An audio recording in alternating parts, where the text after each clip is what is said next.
You are looking at the Ohio Health Ice House in Columbus, Ohio, as the ACHA Men's Tournament 2018 has reached the semifinals.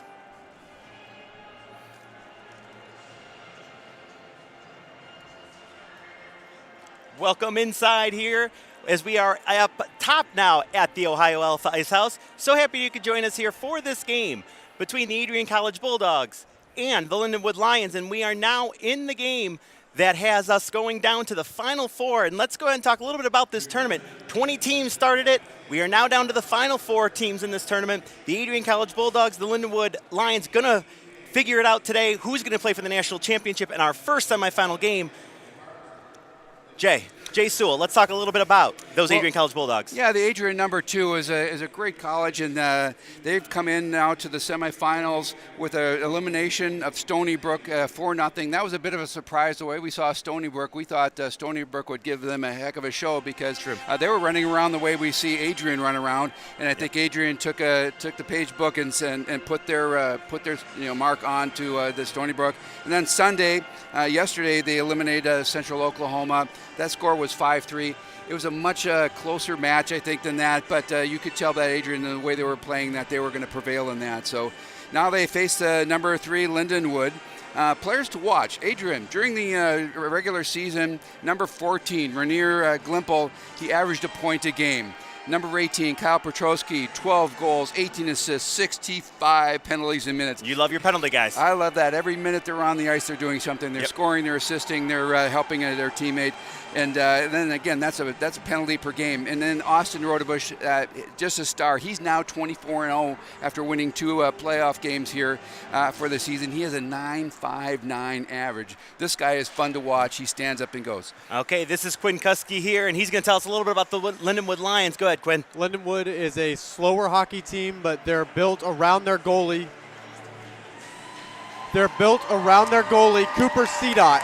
And Cedot is a fantastic goalie, one of the best in the nation. And while this team is slower, they don't believe that they have to score as many goals because they're not going to let in as many goals. Players to watch for, you got to watch for Michael Lozano, as he has 4 points already in just 2 games in this tournament. This team's coming in with a 5-2 victory over Davenport and a 6-1 victory over Robert Morris. Both games were very convincing, and they look like one of the best teams in this tournament. All righty, let's go ahead and throw it down to Boz, who's talking with the Lindenwood coach right now. All right, here with Lindenwood's head coach here. Congratulations on a good season. Congratulations on getting here. A couple dominating performances. How do you keep this up going in the semifinals? Well, it is the semifinals. If you can't get up for these games, then you got a problem. We train and we practice for the final game, and this is our final game. Very dominating performances. Do you hope to keep doing this in this game? Well, we counterpunch a lot. I got a very strong team. We play 5 in each zone, and we're connected. And, the pucks are going in for us now, which is a great thing. But we're set on defense, and we start from our net on out. What's the game plan going into this game to stop an Adrian team that's been just as dominating as you? Well, you got to start on time. The most important thing for me is that each player puts their signature to the performance, and having a confidence is everything. Momentum is going to go up and down through 60 minutes, and the sooner that we get into our game, the better. All right, Coach, best of luck to you in this game. Thank you. We also had the chance to talk with Lindenwood Coach Rick Zombo before the game started. Let's hear what he had to say. All right, we're here with Adrian College head coach. Coach, wonderful season. Congratulations on getting to the semifinals. You have a great backstop in Austin Rodebush. What has it meant to your team having a backstop like that for you? Yeah, great kid. He's a great goalie.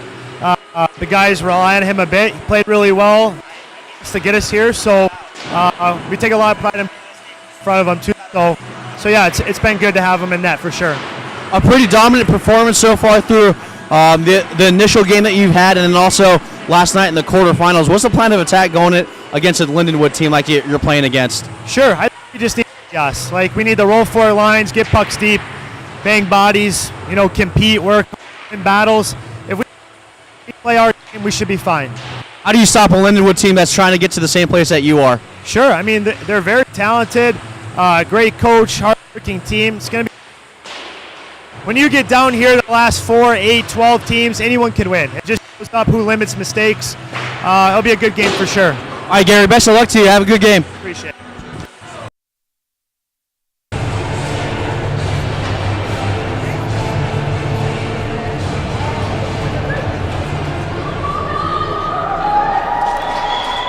Good evening, parents and hockey fans, and fans watching the live webcast on the ACHA YouTube network.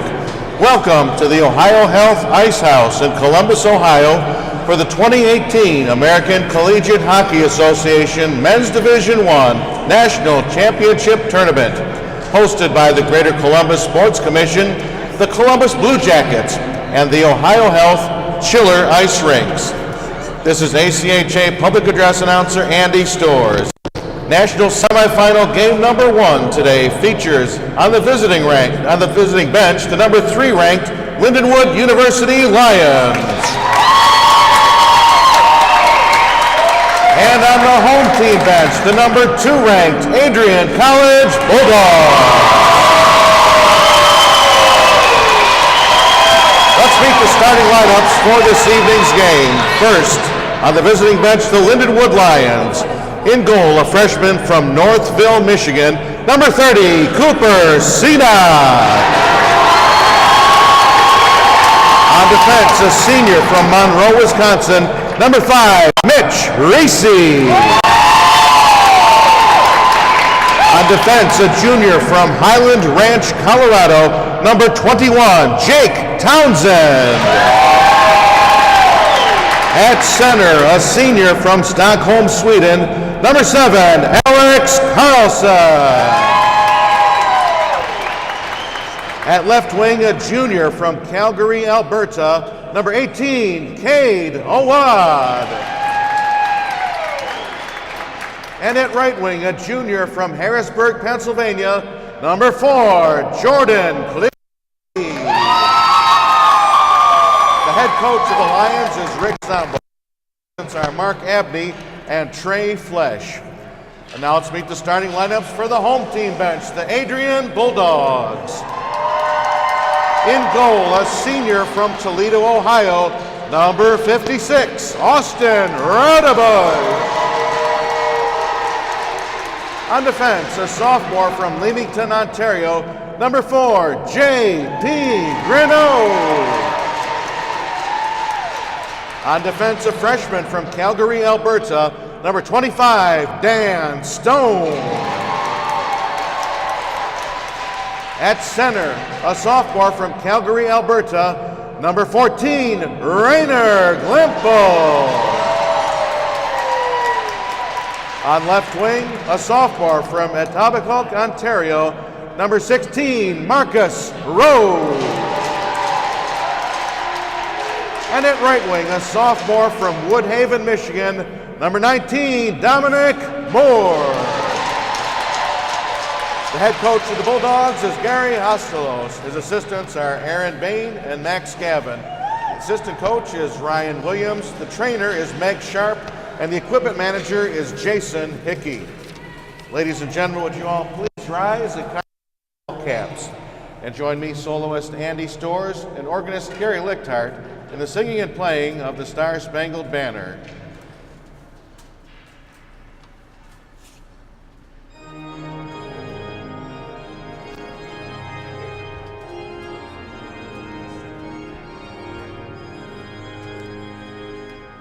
Oh, say, can you see by the dawn's early light what so proudly we hailed at the twilight's last gleaming, whose broad stripes and bright stars through the perilous fight o'er the ramparts we watched were so gallantly streaming, and the rockets that flare, the bombs bursting in air, gave proof through the night that our flag was still there.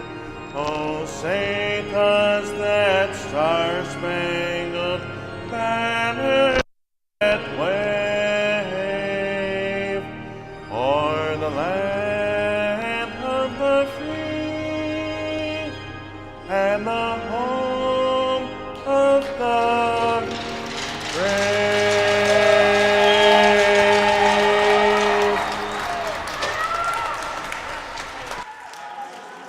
And we are back inside the Ohio Health Ice House. And before we get started, for those of you that have watched the entire tournament with us here, we do have an update on UNLV forward Cameron Fink.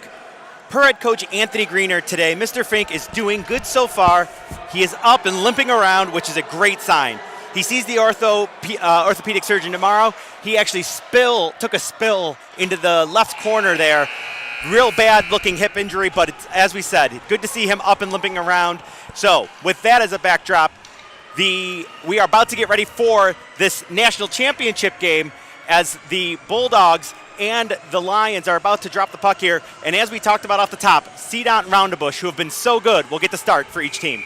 Yeah, it'll be a goalies battle between the two teams here. And again, Adrian, with their quickness and their creativity against the strong defense of Lindenwood Lions. We look forward to this, a contrast of styles coming at it here. And we are underway in the first of two national semifinals. And it starts with Lindenwood controlling the faceoff and flipping it in deep. Coming around the near side wall, it'll roll on up the boards. Dominic Moore tried to chop it out of the zone, didn't get it out on the first try, and the Lions will retreat into the near side corner. There's Glimple trying to push it out further. And the Bulldogs do get it as far as the line, not out, and having to drop back and make the play behind the net are the Bulldogs, and now they retreat again behind the safety of the cage, looking to set up shop. Yeah, it'll be interesting to see. Adrian played just 24 hours ago, and let's see how their legs are. This is their third game of the tournament. As Grinnell gained the line and shot it in, they have 2 victories already, as do the Lindenwood Lions. There's a shot and a rebound. Loose in front. Seat up. They have a chance in front. Oh, and what a play made in the early going as Jake Townsend might have the best save of the tournament. Wow, we had Lindenwood play that just right. They all collapsed around their goalie. That goalie had 4 guys around her, and then they had 1 trailer up against the boards trying to make sure that they were able to get some, if the puck squirted out, they'd get someone. Yeah, and I believe Townsend got over to that post and with the goalie down and out made that save. Yeah, this is going to be a great hockey game. Yeah, when you start like that, you know they're off and running. Outlet here after a face-off win, and the Bulldogs will gain the line. There's that is the Lions gaining the line and sending it in. K-Lau doing that, but it comes around to the boards, and now a 2-on-1. Here come the Bulldogs, moving in, pulling back, centering pass, in, out, and no! It hit the underneath of the bar and did not go for Dawes. What a start, though, for the Bulldogs. They may be taking a look at that in a minute. That was a goalie's best friend there, and always likes the post, always likes the post. I think it hit the underneath of the bar, though, and came right back out. That was a perfect 2-on-1 execution, though, by Adrian. Yep, and Rodebush will hold the puck rolling to him as the Bulldogs early in this one, 2 grade A scoring chances. Yeah, hey, Jay, just down here, it looked like it hit just under the post. I think they might take a look at it. They're coming over, but, yeah, right now they're talking about that play. That was the voice of Baz Echevarri, who's joining us for today's game. He's going to be down in between the penalty boxes, telling us what you can hear. And as you can see on that centering pass and the move in on the replay there, underneath the bar, but not underneath the bar and out. Didn't look like it got any netting. Probably not a goal. No, never crossed that red line to create a goal.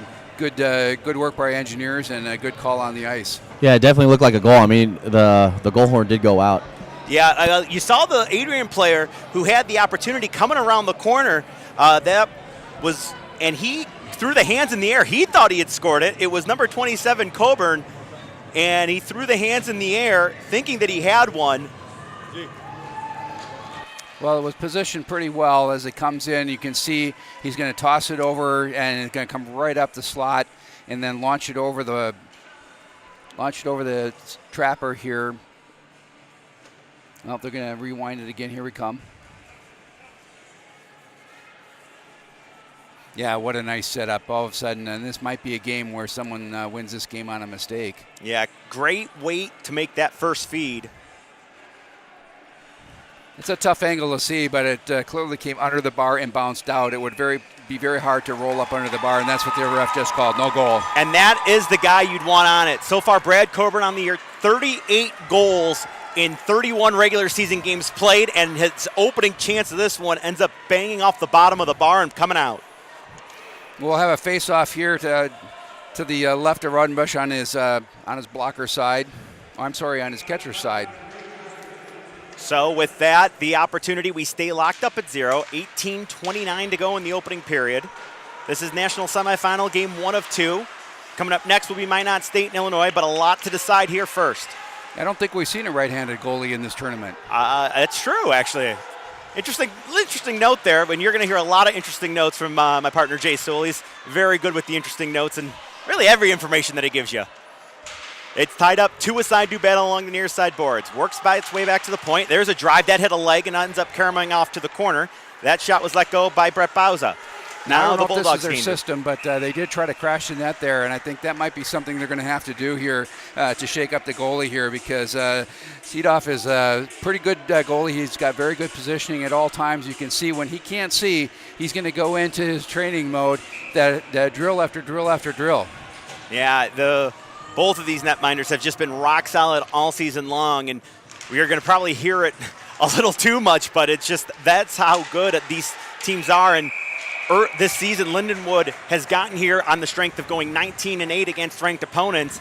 Adrian only 1 loss on the year, but it's about to be a power play opportunity as we get back to game action. An early penalty will put the Lindenwood Lions on the power play.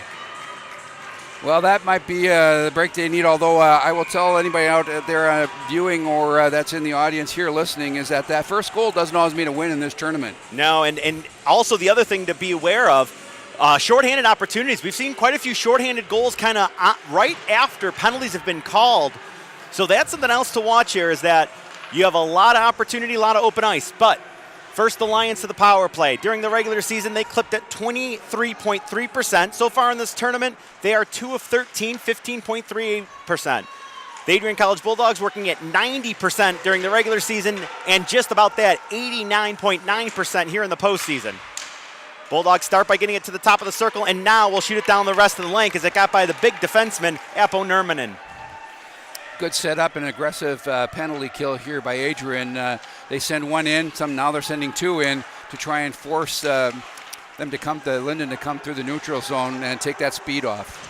Lozano fired it in, and Raudebusch played it right back to the line, but not out. There's a point shot by K-Lau that got through. No traffic in front, though, so an easy opportunity to clear. Not enough on it, though. Eskizy didn't get it out. Sakizi had that opportunity to clear. Remember that as he backhands it into the corner. Good little flip on here and played behind the net even further by K-Lau.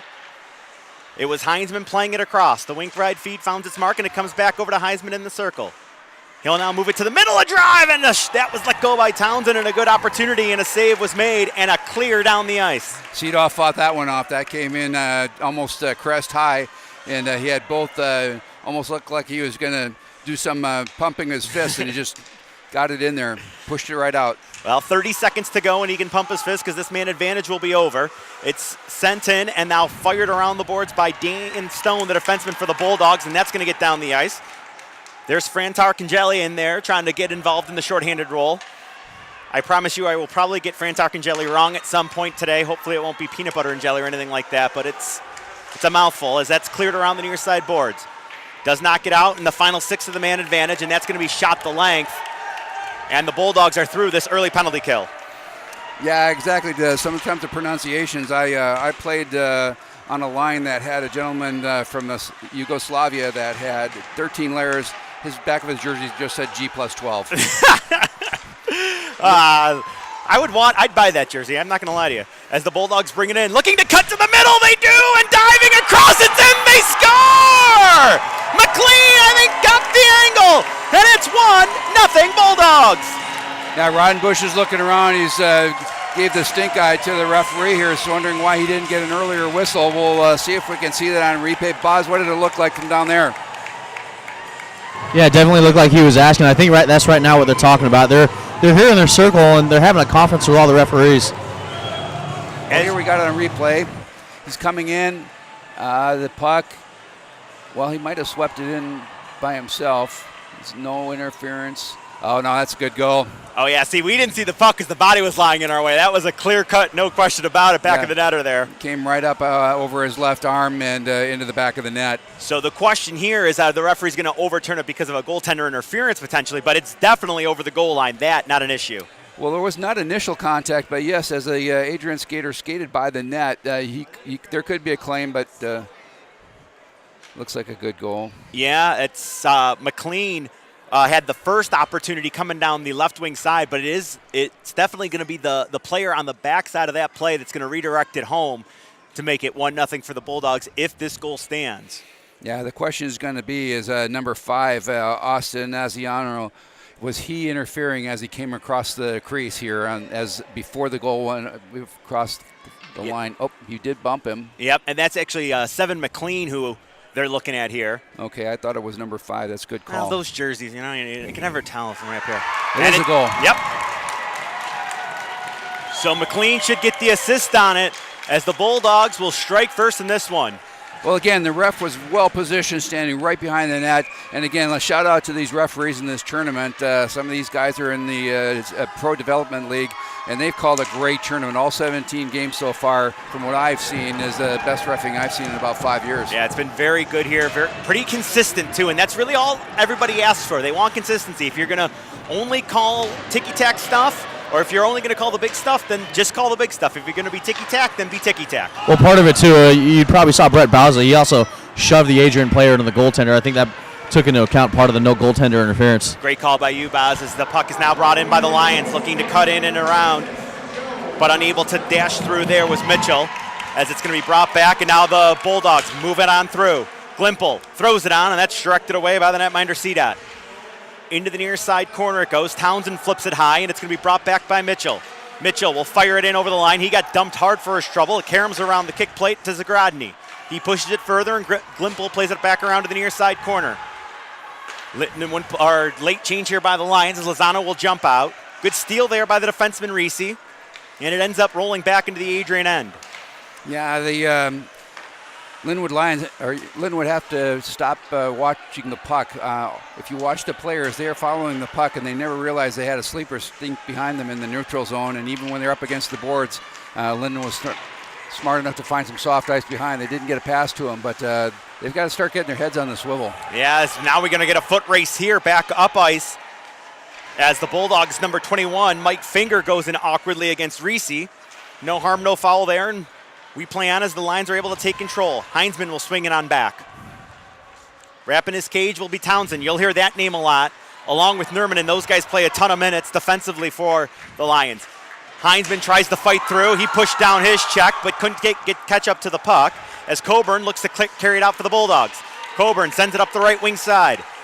It's carried in by Finger. Drop back to Coburn, who couldn't handle it, and now as the Bulldogs make a change, it's going to be brought in on a one-on-one. A rising shot got the glass. Rebound is going to be tipped and set up. A drive there missed the cage as it went wide off the stick of Colbeans. Finger falling down, Poole cued it around. Run off there was Greneau. Sent right back in, though, by the Lions, and they'll look to chip and chase, and now they work it back to the point. Nerman in a shot. There's a save by Raudebusch. Good zone time. Reverse back up the far side wall. It's going to be flipped and hit with a high stick. Nope, referee says keep going. We're down to the final 12 minutes, 58 seconds of the first period. 1-0 our score as the Bulldogs struck first. They gain center ice here and bump it in. Finger will roll off after he got it deep, and the Lions, though, take this opportunity to set up shop. Good-looking breakout here as Owad tipped it at center ice. They couldn't feather it through and then carry it in offside, and we'll have a face-off at center ice right in front of us here at the near side dot. Yeah, Hunter Roshmeyer, number 3 for Lindenwood, did a good job bringing that up. He fought off a check. What I like about the back end here for Lindenwood, they are very good skaters, and you saw earlier with Runyon doing a nice job coming through. Yeah, I don't know if there's going to be a bad skater in this game with these two teams. They can just fly out there. The Bulldogs, though, have had the early jump, I'd say, and now they look to carry it on through. Run off hard there was Fisher trying to lower and shoulder and get by. Lions get it back out to center. Owad up with the number 4, there's a chance and an opportunity. That was number 4, Klimovsky trying to cut through. And now the Bulldogs come back. Up and down we go. Good read there, and it's knocked down. Moving it back in out of the Lions. Sent on through, unable to kick it down to his forehand was the cutting Owad, but he's able to keep the pressure on as he get help from the bench by way of Green. Owad had it carom off his skate over to the far side shortboards, where it's going to be cleared out at least as far as center by Adrian. Yeah, Shelby got tripped right there. behind of his net. That's what the call is going to be. All right, so down Ochoa did the tripping or got tripped? It looks like he was tripped, so it's going to be the opportunity for the Bulldogs to get their first power play of the game. Yeah, we'll see how this power play sets up. Again, they're pretty creative and they move the puck a lot. What we've seen is a very quick changing of sides. The three forwards seem to keep their skates moving, and you'll watch them look for the soft ice. We saw that all last night. They find soft spots in all the seams. So it's the Bulldog power play that's going to go to work. There's a shot by Coburn that was blocked into the far side corner. Good read and getting over the top there to push it in further was Costello. Costello again follows up. It's cleared to the line, not out. Kotek a shot. That hit a leg.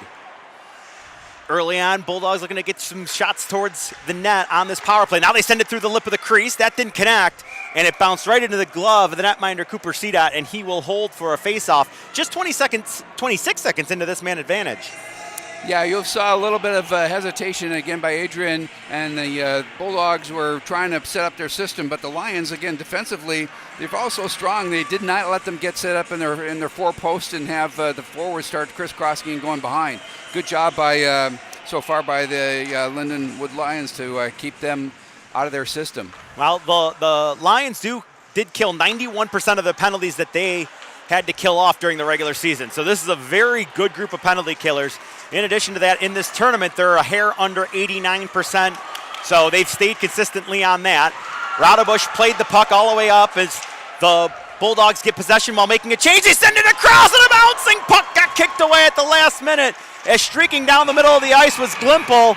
And now a penalty upcoming as the Bulldogs are about to go on a two-man advantage as Coburn was wiped out in front of the net.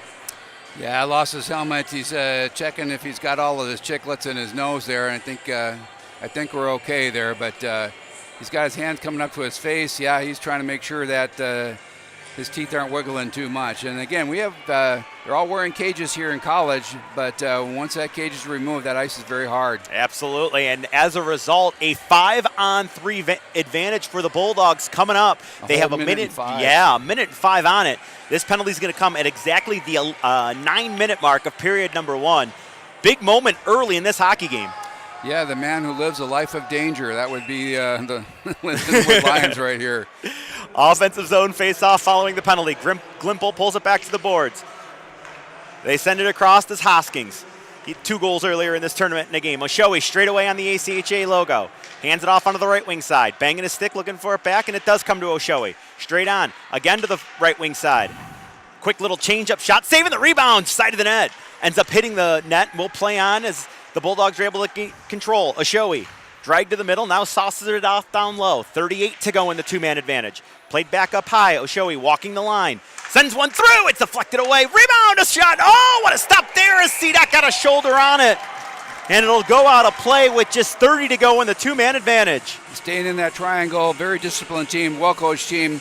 And Cdot just standing tall. Oh, yeah, he's been an excellent goalie again at .945 on the season. I mean, that's just remarkable. Yeah, these are video game numbers for goaltenders, if you will. These guys' save percentage so far on the season and so far in this tournament. That's going to be cleared to the line as it's going to be held in by Grinnell. He walks the line and hands it back across. That top unit back out with Coburn, cutting underneath and now dropping in down low. He switches off and it gets to Grinnell through the middle. It's now Kotek on the shot, and that was blocked and skitters off into the corner. Grinnell's got it with 10 to go on the man advantage. Back over to Kotek, inside the circle, back straight up, a shot Grinnell, and I think that was a slap pass. Rose couldn't handle it, and a big clear right there will end the first of the man advantages for the Bulldogs. They now have a 5-on-4 advantage for 50 seconds and are right back in. There's a turnover through the middle of the ice, and the Lions will get another clear that now sees the penalties just down to 40 seconds to go. Yeah, you have to wonder if playing 24 hours in a row or, again, this is just 10 minutes in the part of the game, and you know, the 10 minutes in every game we've seen have been a little slow for some to react.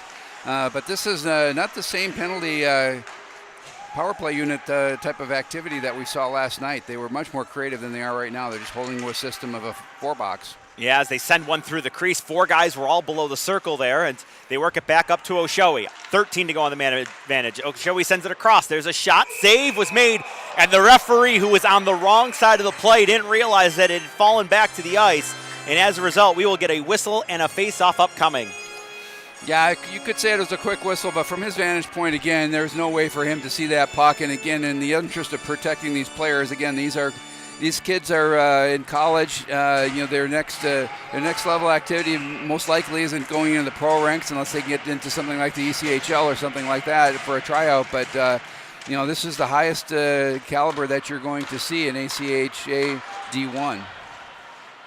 A clear to the line, not out. Yes, I know some guys will head over to Europe and actually keep the dream alive by playing over in Europe, though. We've seen some players over in the German Elite League, actually, from the ACHA.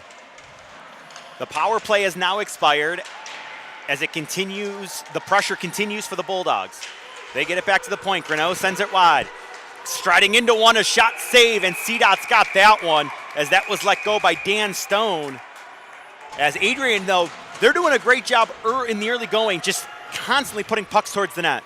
So, Boz, down to you. What do you hear from the benches? How's the chirping going? There's a lot of talking. They haven't really talking whole much across the benches, but right now they're talking about amongst themselves. Lindenwood likes the activity that they have. I think they like the pressure that they have as well. All righty, thank you for that, Boz. And with that, we're going to take a quick break. We'll come on back with the remainder of period number 1. The 2018 ACHA National Championships are brought to you by Aries Sportswear, the official merchandise sponsor of the ACHA. Howie's Hockey Tape, the official hockey tape of the ACHA. And by the Three-Legged Mare, located right in the heart of downtown Columbus.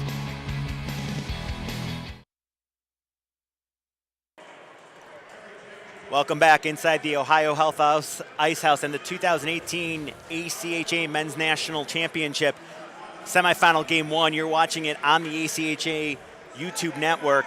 So happy you could join us here. Coming up next, we do have the number 1 seeded Minot State squad going up against the University of Illinois at the 5 seed. Just one of 2 upsets, if you will, in this tournament. And I kind of do air quotes to that because the only 2 lower seeds to win games were only 1 seed behind the team they beat. Yeah, it could have been a wash.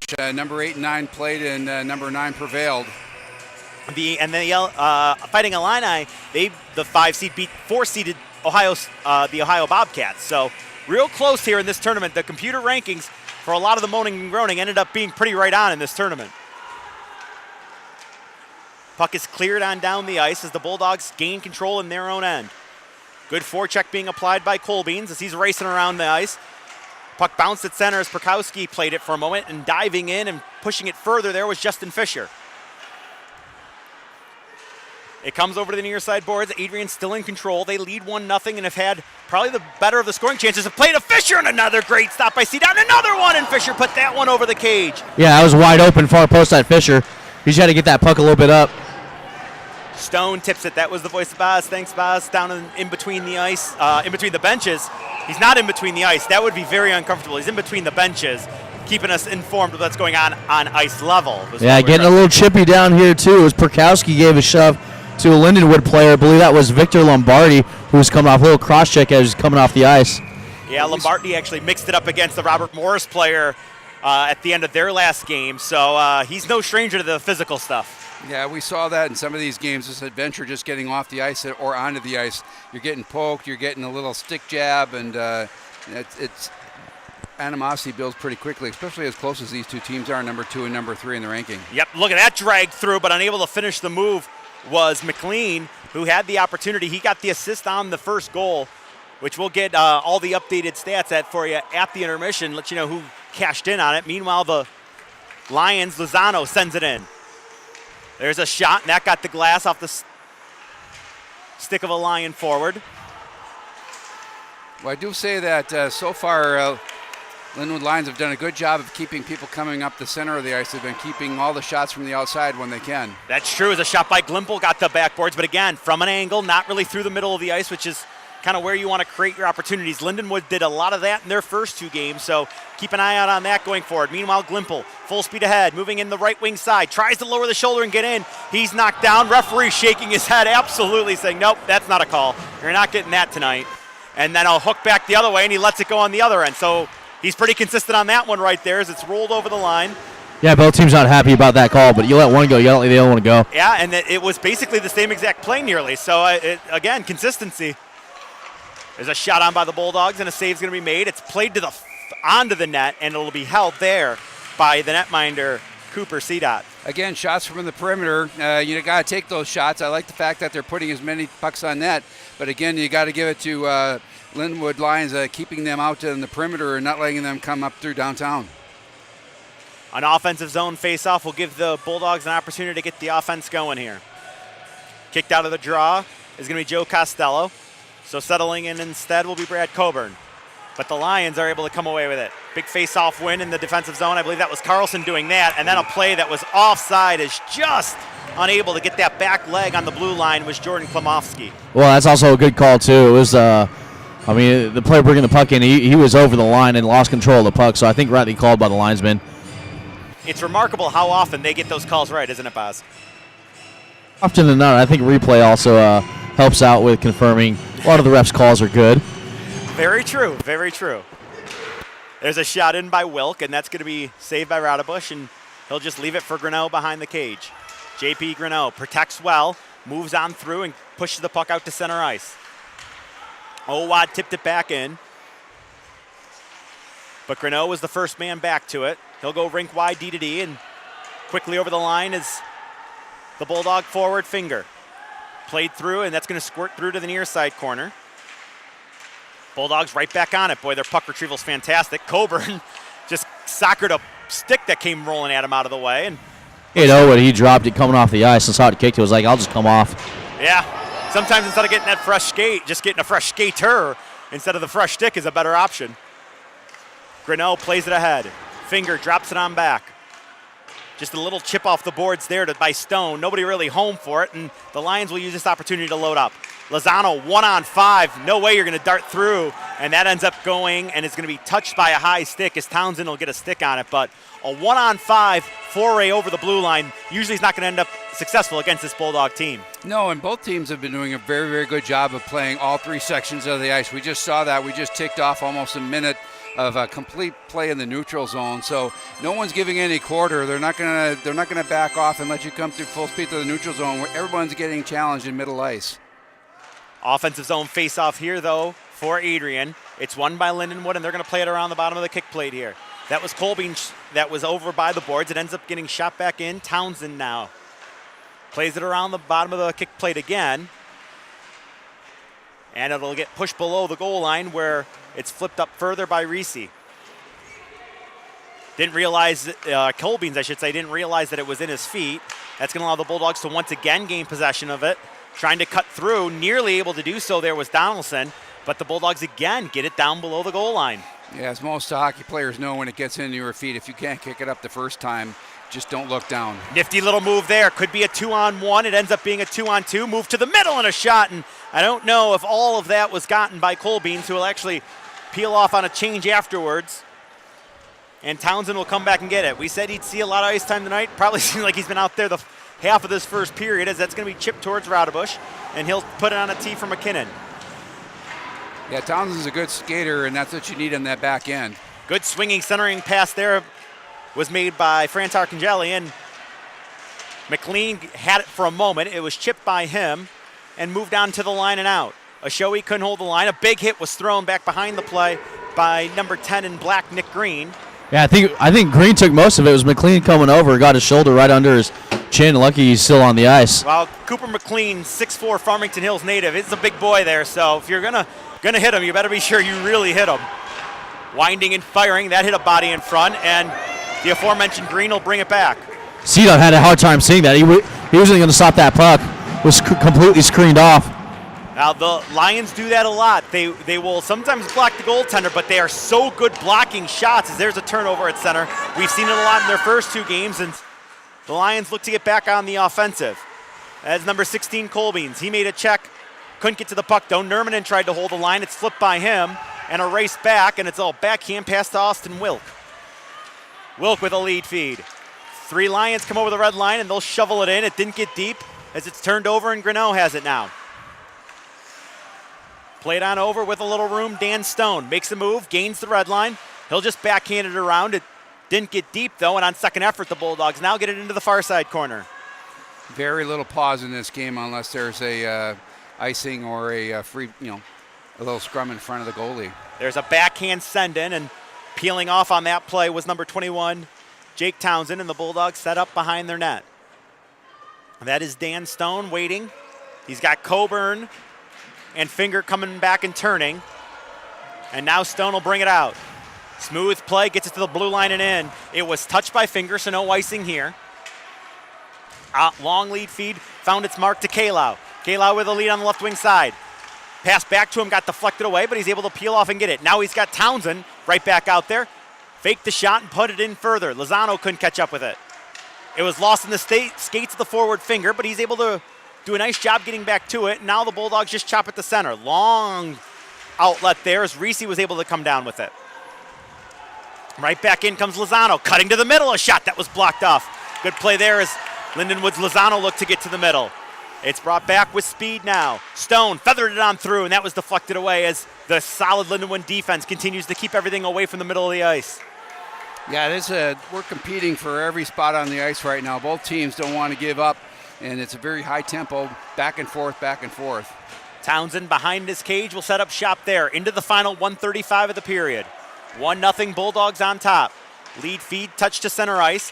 Trying to spin it in further was Klimowski, and touched on further now, and it's brought in was Dawes with an opportunity. It's sent to the middle, and a one-timer there. Just missed the stick of Carlson. And that's going to end up going the length, and Hunter Rushmeyer's got to come back to it.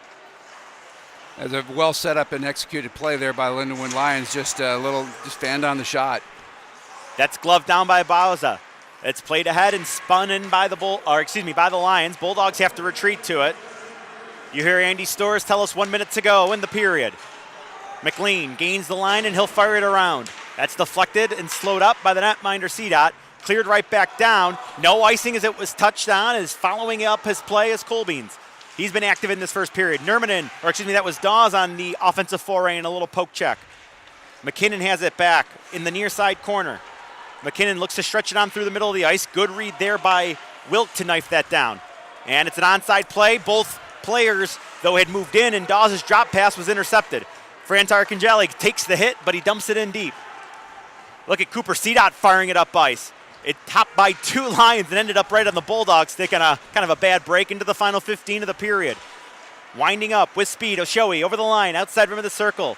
Now in further. Lost control of the puck there. It's played down below the goal line and around. 5 to go in the period. Can the Lions get one more push? It's flipped high and will bounce down and just die right there in the Bulldog end. As we are through the first 20 minutes of play so far, Jay Sewell, a really good start to this game for the Bulldogs. They carried play probably a little bit more through that first 20 minutes. Yeah, and it also for the Lindenwood, the Lions, they did a really good job here of boxing them out, keeping them out of the center of the ice. But at the same time, if you listen at the start of the program, Quinn was talking about that's their game. They have no problem, given that goaltending and the defensive core that they have, of letting teams come in and then push them into their area, and they just push you to the corners. Absolutely, they do. And let's go ahead and check on in with Boz downstairs. He should be with Lindenwood coach Rick Zombo. Actually, still talking to, he's still trying to corral coach here for the first intermission report, so we'll hold off on that thought. What do you think Lindenwood will, or Coach Zombo will have to say, trying to get the team kind of a little bit more on the offensive end in the next 20 minutes? Again, both teams are doing a really good job. I'm not sure what I would change. Maybe just a little more flood of zone, because you actually see 3 of the Lindenwood Lions coming up ice, each side of the boards and up the center. You might try a flood with a trailer, send 2 guys up the boards and have the third guy come in behind the play. That might be more effective than what they're going through right now. Yes, neither team has been able so far. I feel like sustained pressure. Adrian may have had more opportunities off the rush, but neither team's really had sustained, constant pressure. Yeah, there's been a little bit of crashing the net, but this is play or go home. I mean, they've only got to win 2 more games to be national champions, and so I think what you're seeing here is a little bit like we talked about in the other games we were at. Is there was a lot of people just trying to take the great shot, the perfect shot, the sniper shot, but these teams are just putting the puck on net, and I think that's the That might have been the message going into both teams, is just throw it at the net, throw it at the net. These are two great goaltenders. This is going to go in one way or another. If we pepper them enough and get traffic, this is what we're going to need to do. Yeah, you're right on about that. Lindenwood, 2 victories already in this tournament as they beat Davenport and Robert Morris. And as a matter of fact, they were outshot in those games. So let's go ahead and send it down to Boz, who's got Coach Zombo. We're kind of a interesting first period, kind of maybe a fluke goal there. Good pressure from your team, things that you liked in the first period. I didn't like anything. We didn't make 2 passes to come out of our zone. That's not our style. We're connected within 15 feet. We're stretching too far. We're getting lazy. It took a while for us to even get involved. And then we take a stick penalty, then an overzealous penalty. It's tough when you play a good team like this. So it wasn't a good period for us. We depend upon our goaltender and some puck luck. One thing that you want to tell your team just going into the locker room to improve on here in the second period?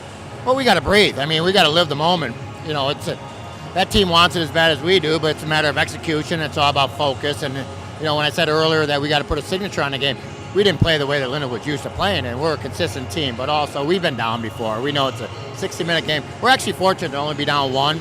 We'll put it together. All right, good luck for the rest of the 40. Thank you. All righty, thanks so much, Boz. Let's go ahead, take a break here. When we come back, Cristiano Simonetta and Quinn Kuski will have our intermission update. My name is Kelly Lorenz, and I'm the Team Store Specialist here at Aries. AriesTeamStore.com is our solution to helping coaches put together spiritwear sales and fundraising. My name is Adam Walters, and I'm the head boys and girls track coach at Olentangy Orange High School. The fundraising feature of AriesTeamStore.com is nice because you can add $1 or $2 to every item, and then if you have 100 kids and they all buy one item, you just made a quick, easy $100 or $200. It's effective and simple, easy to use, and you get great apparel.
And hi, everybody. We welcome you back into the Ohio Health Ice House here in Columbus, Ohio. We're through 20 minutes. I'm Cristiano Simonetta. Quinn Kuski joins me alongside Adrian, a 1-0 lead over the Lindenwood Lions in the ACHA National Tournament semifinals. And Quinn, a lot of penalties in that first set of 20 minutes. Not something we suspected from two well-disciplined teams. Definitely, and I mean, I talked earlier about how Lindenwood is so solid defensively, and even though they took a couple of undisciplined penalties, they truly killed those penalties like it was nothing. I mean, they have a 5-on-3 for 1 minute and 5 seconds, and Adrian, who's one of the stronger offensive teams in this tournament, they couldn't get a chance. there really wasn't a single good chance on goal for 1 minute and 5 seconds with a 2-man advantage.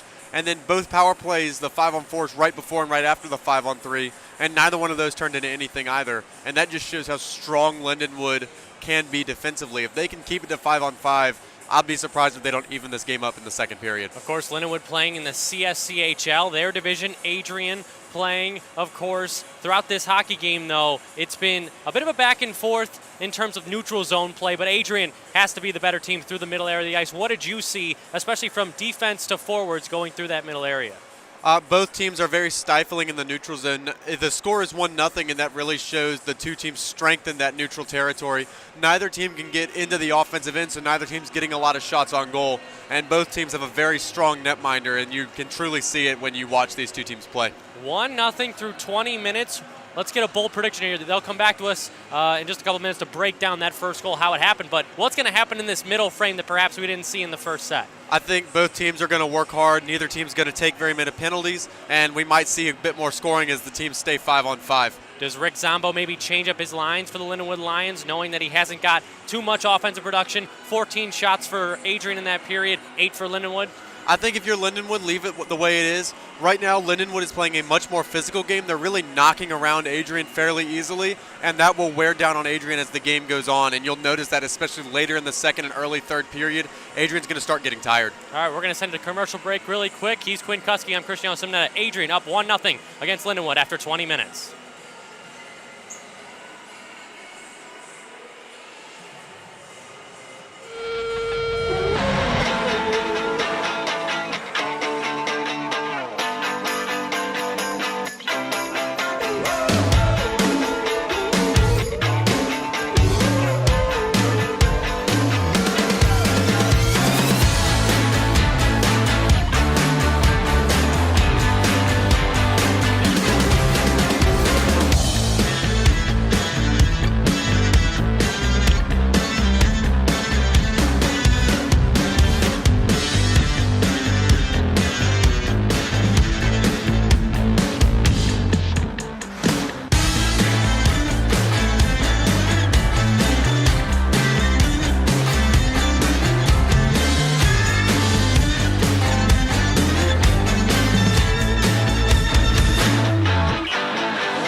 Dear Mom and Dad, it's been a great first year at Lindenwood. The campus is so beautiful. I love walking to class. Everywhere I go, I always run into people that I know. My professors are amazing. They make class so interesting.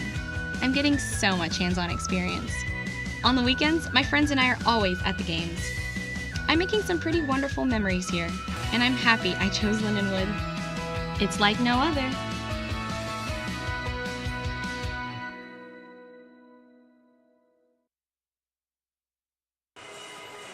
Adrian up 1-0 after 20 minutes. Cristiano Simnetta with you right now. Quinn Kuski alongside. A great drive to the front of the net by Cooper McLean allows Joe Costello to get that first goal of the game. Yeah, I mean, he just cut right in front of the net and then dishes it right through the blue paint. Cooper Cedot did everything he could to keep it out, but there's not much he can do in this situation. I mean, puck goes right across. He's sprawling. Puck got lifted above his glove. You can't ask much more out of Cedot there. Just a real greasy goal, and I feel like that's how a lot are going to be scored this game. Yeah, Cooper McLean walking Hunter Rushmeyer right on your screen there. He drives on the backhand. Here it comes, and Joe Costello from a tight angle. But you mentioned me off camera that this is going to be the same type of goals. Grimy, greasy, nothing to put on the highlight reel per se. Oh, without a doubt. I mean, you could see it just throughout that period with the way Lindenwood plays defense and the way Lindenwood plays offense for that matter. It's going to be greasy goals throughout. The Lindenwood's playing a very physical brand of hockey, and they're going to really rough their way to the net. Tightly contested through 20 minutes. Adrian 1-0 over Lindenwood. We'll send it back to Thomas and Jay with the call for the second period coming up next. For over a century, Columbus has had an appetite for sports. As our city grew, so did our ravenous hunger for more. More sports, more of the time. And not just the mainstream, we wanted it all. A sports city founded on determination, focus, strength. We were never mediocre, and to this day, we never settle. We're a bunch of sports-crazed, competition junkies dying to sink our teeth into whatever game, match, tournament, league, or season thrown our way. You see, Columbus is full of passion. Passion for all that sports embody. Hope, challenges, progress. As we continue our journey to be one of the world's best sports destinations, it's clear Columbus has no off-season.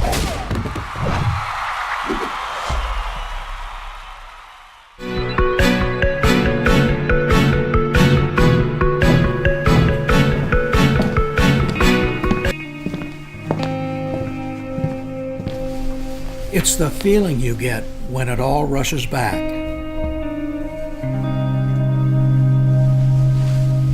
The lights, the sounds, the thrill. This memory has been earned and preserved for a lifetime.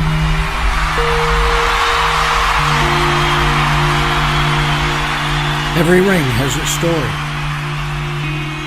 What will yours say?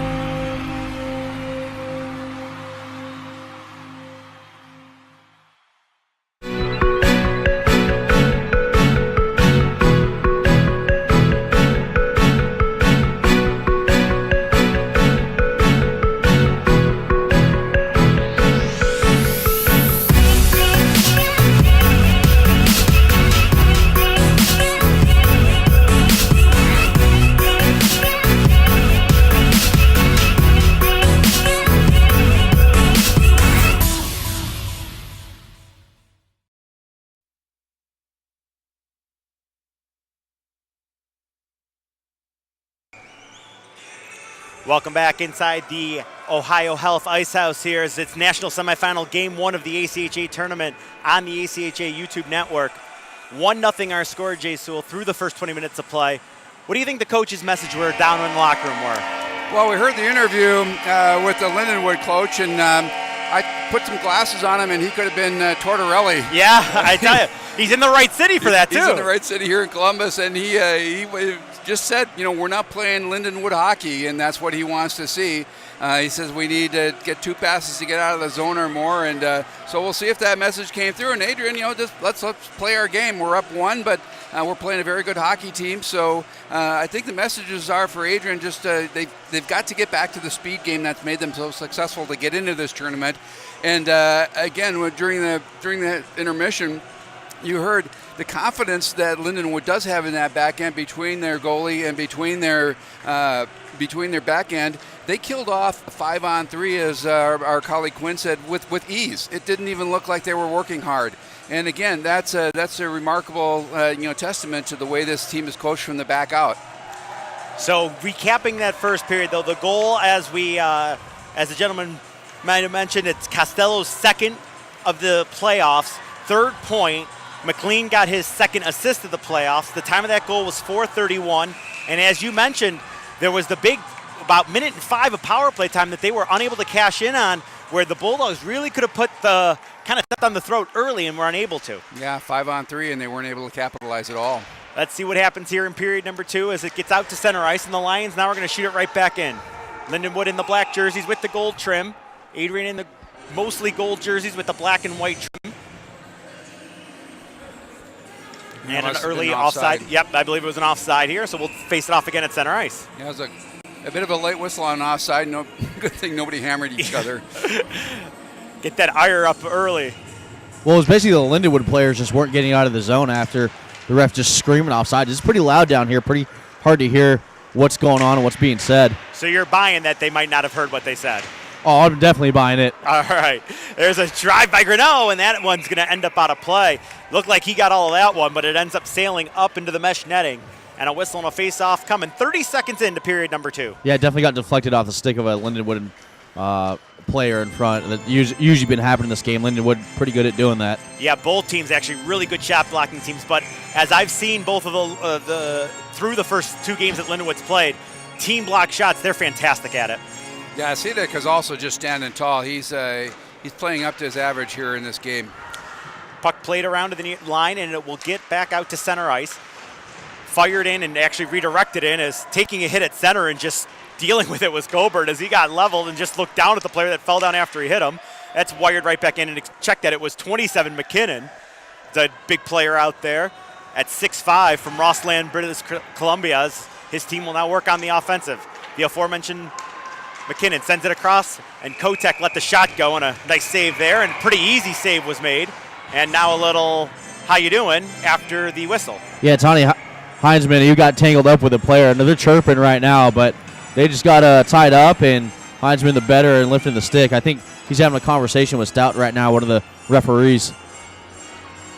Nothing can happen here. Oh, actually, there was a penalty called. A roughing call did come from that, and a minute into the period, it's going to be a power play opportunity, as I believe that was Nurmanen who ends up getting the call, and the Bulldogs will get their third opportunity with the man advantage.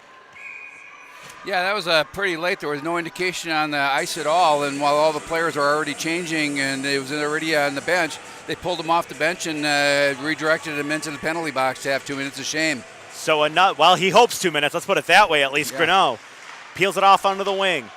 Coburn throws it up. It got deflected on the way through. It's going to get to the line and out as Greneau, or excuse me, it was held in by Greneau. I beg your pardon. Kotek tries to get over to hold the line on the far side, and that's just going to be chopped out to center, and Greneau will have to retreat there. Lead feed gets to Rose. Rose sends it on through, and it's going to be carried on by Coburn now. Couldn't get through on the right wing side, and he just had to play it on back to let Greneau try again. Again, they're clogging up this neutral ice. They're not giving Adrian any speed to come into the zone with any speed at all, which is, again, good defensive play. They tried to chip one in there, and that was knifed down at center and cleared the length.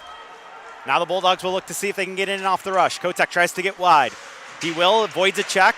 It was spiked around by number 16, Rose. Didn't get all the way around on first attempt. Now it comes over to the hash marks on the near side boards and gets out to center ice once again as it's brought in by Lozano. Klimovsky is given all the room in the world, and a save was made there as Rodebush held the near side post. Yeah, that was a great chance to get a shorty there. Yeah, Austin Rodebush has been so good so far in this tournament, and he's held this game at the 1-0 score we have now as Adrian works to the power play now. It's set up and played across by Moore. Back to the point. Ashoe moves the line, hands it off. He'll get it back. A one-timer! That hit a body in front. The rebound was kicked away. Good job holding the leg down there by CDOT. Yeah, he just flashed that left leg pad to take up that rebound. Kicked it to the corner. To the top of the circle, Moore a shot, and CDOT big at the top of his crease to make that save with just 18 left in the man advantage. Yeah, he really didn't have to take that much angle up, but he did come out to the top of the crease to cut that angle down. There's nothing to shoot at, and it was just like having a bullseye pointed on his chest. And it hit him dead in the middle of it, too. Dead center. Face off, maybe time for one more offensive possession here with the man advantage. It gets to the line, not out. Good keep there as Donaldson will push it in behind the goal line. Townsend tried to clear it. It hit a skate. He's going to stride into one and let it go. That got the glass with 2 to go in the man advantage. We are back to even strength. Third penalty kill and a spinning cycle centering pass. Came all the way back out to Nurmanen at center. And skating back to get it, though, was Moore at center ice. Bulldogs gained the line, but Moore got knocked down as soon as he had gained the line, and the Lions will look to bring it out. It was caught up in the paraphernalia of the forward green, but ends up getting shot down the ice, and that's going to go for an icing call. The Lions will be unable to change as an offensive zone face-off to follow for the Bulldogs. Yeah, he came in, just outflanked him on that time, took him right off his skates, and the puck's going the other direction. Fisher looks like he's going to settle in for this draw against number 7 in black. That's Alexander Carlson. Draw one back to the point. That shot hit a leg on the way through. McKinnon has it. He'll just tap it off the boards down below the goal line. Two-a-side do battle there as it stays below the goal line. Bulldogs trying to dig it out, and the battle is won as finally winning it there was Jake Townsend. And smooth play gets it as far as center. Carlson couldn't handle that. And back in his own end to get it will be the Bulldog defenseman Mitchell Reese. Stretch pass through the middle. That was somewhat what Coach Umbro wanted, 2 passes, but they didn't get it very far up center ice. And it does get all the way down into the Bulldog end, and a save was made there by Rodebush. Well, again, we've got playing all back in their end. They've got a penalty in the first 4 minutes of this period. They had to defend off 2 minutes. But the 4 minutes, they haven't had much zone time here for the Lindenwood Lions. And they're going to have to figure out again how to bring that puck up ice to the neutral zone, because both teams are not making it easy. They don't want anybody no one's backing up as they're getting approached by the offensive team. Yeah, you saw on the replay there, the last look, and a good save by the Adrian netminder at the top of his crease and just following the play nicely. And the ensuing faceoff gets out to center ice. It was poked back into the zone by the Lions for a moment, but the Bulldogs will gain the red line and lift one in. It's right on goal, and CDOT will end up taking the chance and just getting a face-off here. And he felt the snow hit his helmet, and he's a little upset about that, but I'm sure we're not going to get a call on that with 15:39 to go in the second. Yeah, it's not necessarily the cold. It's actually just the moisture that, without being able to hand a towel is very, very frustrating for the goalie to have be wet like that, and you just don't want to get in his eyes either. Face-off is won back to the point by the Bulldogs. It works its way over to the near side and Stone. That was blocked on a good play by Zagradny. 5-a-side hockey here. Played on back. Unable to corral it cleanly was Grinnell, but he's got it now. Winds up and hits Frantarcangeli through the line. Frantarcangeli nearly went east-west with somebody, but neither player the worse for wear there as the Lions get it as far as the line, and now we'll flip it to center. Gloving it down and moving on in on the backhand as Adrian, but it's turned over and the Lions now will look to break out. Long bomb pass, found Zagradny. He was able to knife it down, and he had to rush the shot as he was being collapsed by 2 Bulldog defensemen. That's great to get that shot off. You got 2 people hanging on his arms. Good read there by Townsend to knock one down. Fired back in by Zagradny. Heinzman will go in on the forecheck. Played around by Oshoi to the line, not out. Townsend a shot, works its way to the near side corner. A bump as it rolls to the far side corner. Thrown to the middle. That got knifed away by Grinnell and ends up right back on the stick of Heinzman. He'll play it around and pinching in nicely as Wilk. A spinning centering pass finds Heinzman on the back door. Send on through and a shot! And oh, what a stop! He couldn't get it up. Rodebush got that one! Yeah, he could not get that shot up. It was labeled right there. Sprawled across the goal mouth was Rodebush. Yeah, a fantastic stop by the Adrian netminder, Austin Rodebush, as he keeps this a 1-0 lead for the Bulldogs. What a chance. The puck was sitting right there. All he had to do, as our colleague Boz said, is just get it up, lift it and loft it. And sometimes when you're in that close, your elbows are too far in to be able to do that. One of the best scoring chances, though, of the game that we've seen so far for the Lions. It has been. That was a good setup. They had them on their heels. Let's see if they can build any momentum off of that as McKinnon fires it around. Coburn has it. He'll swing it out to center. That didn't find fingers. It's thrown right back in deep. And McKinnon's got it, far side corner. A little bit of a chip and chase here. A waist-high pass couldn't be knifed down. No icing, though, as Costello led the race and won it. But it's the Lindenwood squad that's able to gain the line. Lozano hands it off on the right wing. 3-on-2. It was knifed down. No high stick, but it's as Lozano couldn't handle it cleanly. On a backhand spin. That pass didn't connect to anybody, and it's going to be tipped back below the goal line. Now the Bulldogs winding up here. Through the Columbus Blue Jacket logo at center ice, Kotek brings it in. Drops it on off to Finger, who played it right back to him. Side of the net, it's loose in front. We're going to get a penalty upcoming as the Lions are going to get a hooking call. And it looks like the Bulldogs are going to go on their 4th power play of this hockey game. Yeah, then you got, as long as Rushmar said there's a penalty up, I'm going to take my little more pound of flesh and I'm going to do little jabs of cross-checking, a little pushing, a little poking. Hey, you got a penalty up on the board. You don't want to make it 4, but, he took advantage of that he already had a call. I believe it was Kalow that skated off for hooking. Time of this penalty is going to be the 7-minute and 24-second mark. Yeah, this is the second penalty kill that the Lions have to go on. And, again, I know they have a lot of confidence in their back end as well as their PK and their goalie, but you got to think you're living dangerously if you're going to keep having a trip to the parade to the penalty box here. And they score! There it was. And they must have heard you, Jay, as Jordan O'Shoey fires one in, and it's 2-0 Bulldogs. That came right up under the bar. Boz, what did you see from your end? It was wide open. That was a wide open late to shoot, and I think that's the right call there. Just rip it from the point. And I mean, the goaltender there and CDOT just couldn't see anything. What a drive by the defenseman O'Shoey to get the goal. So here you see him putting it and just ripping it. Goalie's already down because he doesn't have any sight lines. He just went right up above him. Lindenwood obviously not happy with that either because, I mean, they didn't feel it was a penalty in the first place. And the Bulldogs are carrying it right back in. Trying to cut to the middle. Big collision. And a good job there to stay on his feet. And now Nermanen again just throwing his weight around, but he couldn't get his stick out of the player's legs. Meanwhile, it's an offensive foray back the other way. And it's thrown away and then backhanded out of the zone. Good play there by Fisher to push it further up the boards and more pushing and shoving. Yeah, Nermanen started that on that back boards where they are. A couple of two-hand punches with his gloves right down on a sprawled out player. I think he's coming to the box too. Nermanen might be going to the box here. Let's see. Yeah. As you said, Boz. Petrakowski was trying to pull an intimidation thing too.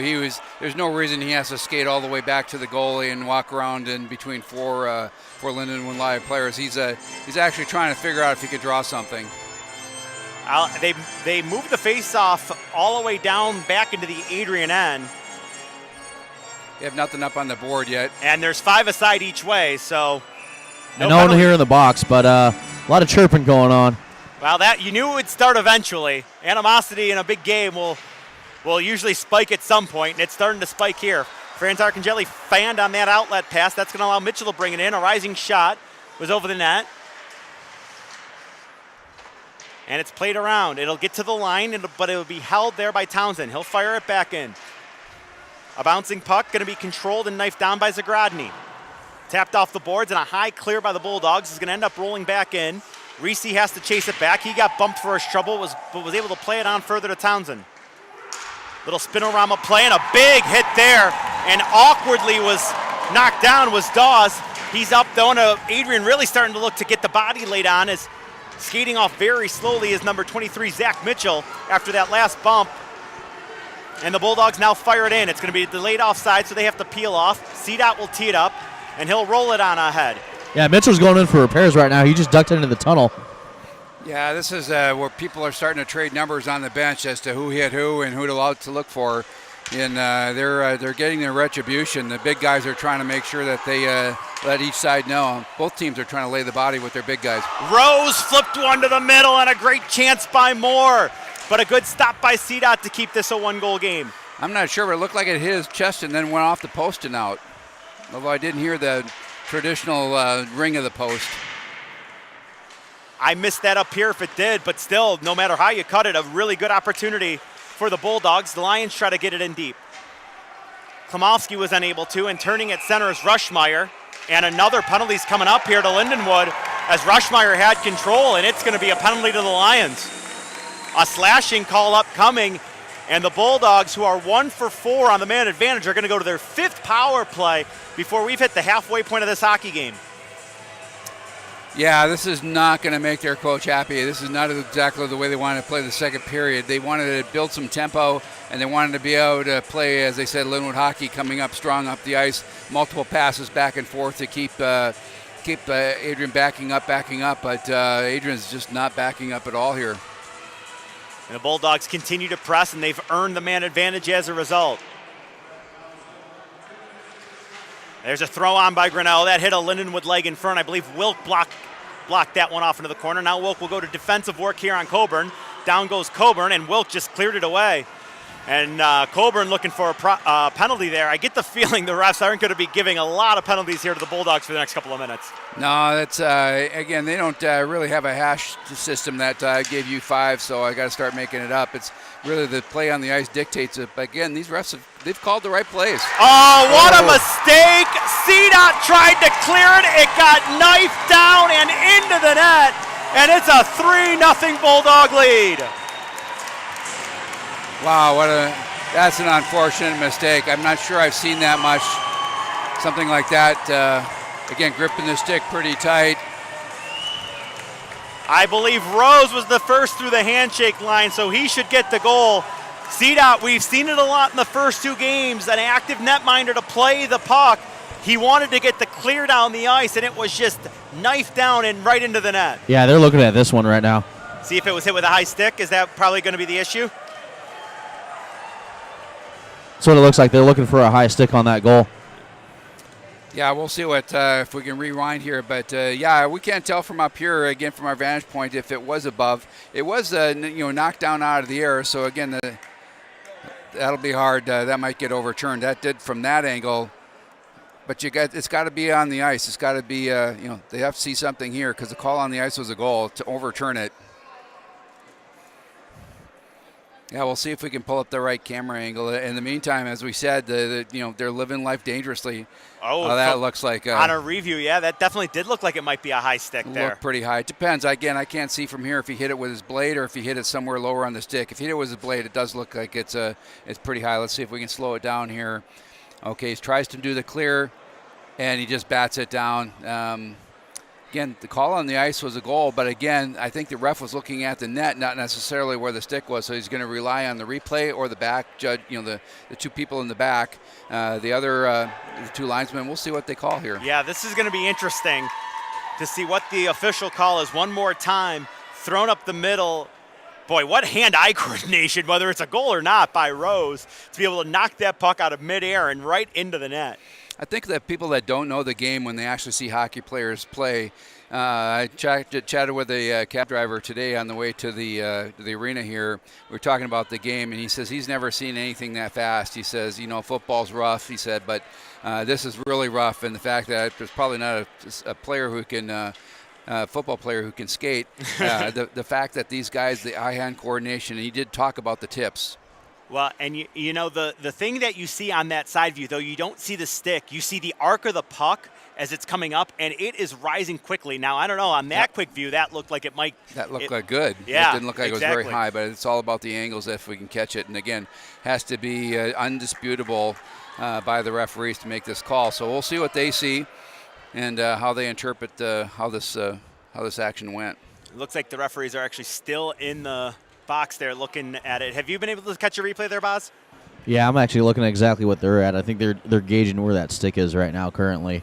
Kind of blocked off because obviously it's their monitor, but they're the ones that got to get the call right. And again, the key here is inconclusive video evidence on the replay. Those famous words that probably every person that's watched a sporting event is tired of hearing by now. Here is that lead feed where you can see the puck, how quickly it's rising, and it got to about the middle of the bar before it gets out of the frame. So I don't know if they're going to say that that's going to be enough coupled with some of the other angles. Now, yep, you see it rising. Here we go. And is it in the frame? It's on the it's not off his blade. It's off the shaft. It's off the shaft. It's not off the blade.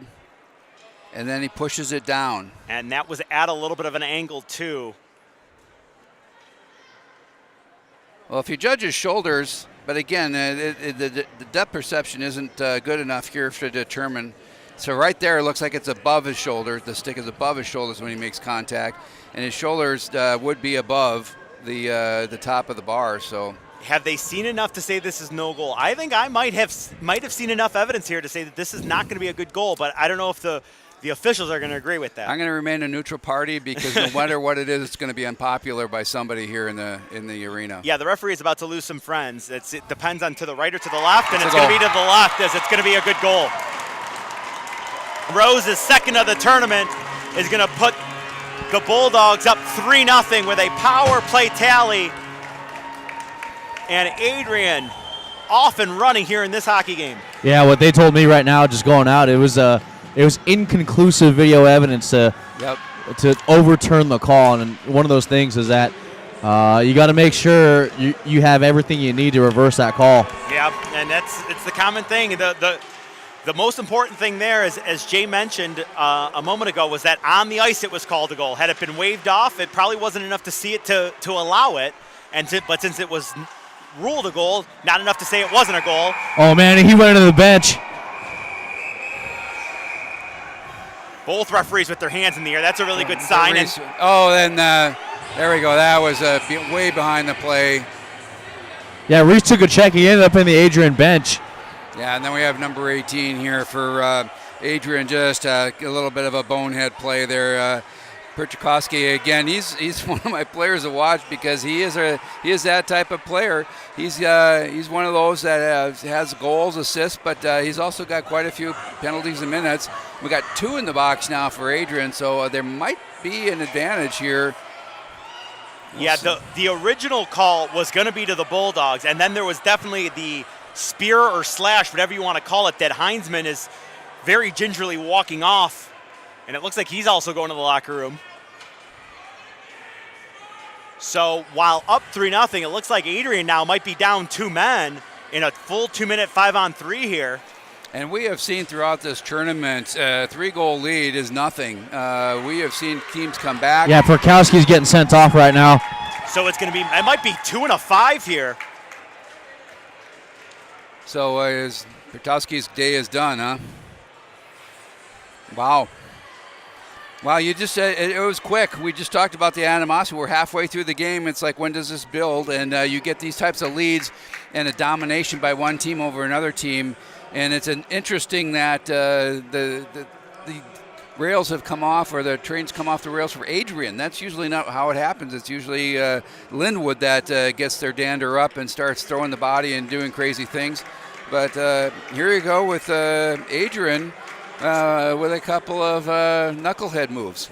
So there is now a 5-minute and 2-minute penalty on the board.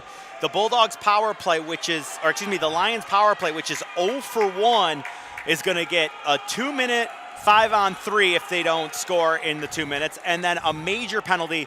For those of you not familiar with that term, a major penalty is 5 minutes, kind of all you can score. It does not come off the board if a goal is scored. So what could happen here is if one is scored in the first 2 minutes, the one player will come out of the box, but then it's kind of shoot as many times as you can, and you'll stay on the power play until the 5 minutes are up. Yeah, this is one you don't want perfect to get in the way of better. You just want to be better here and put as many pucks as you can on the net.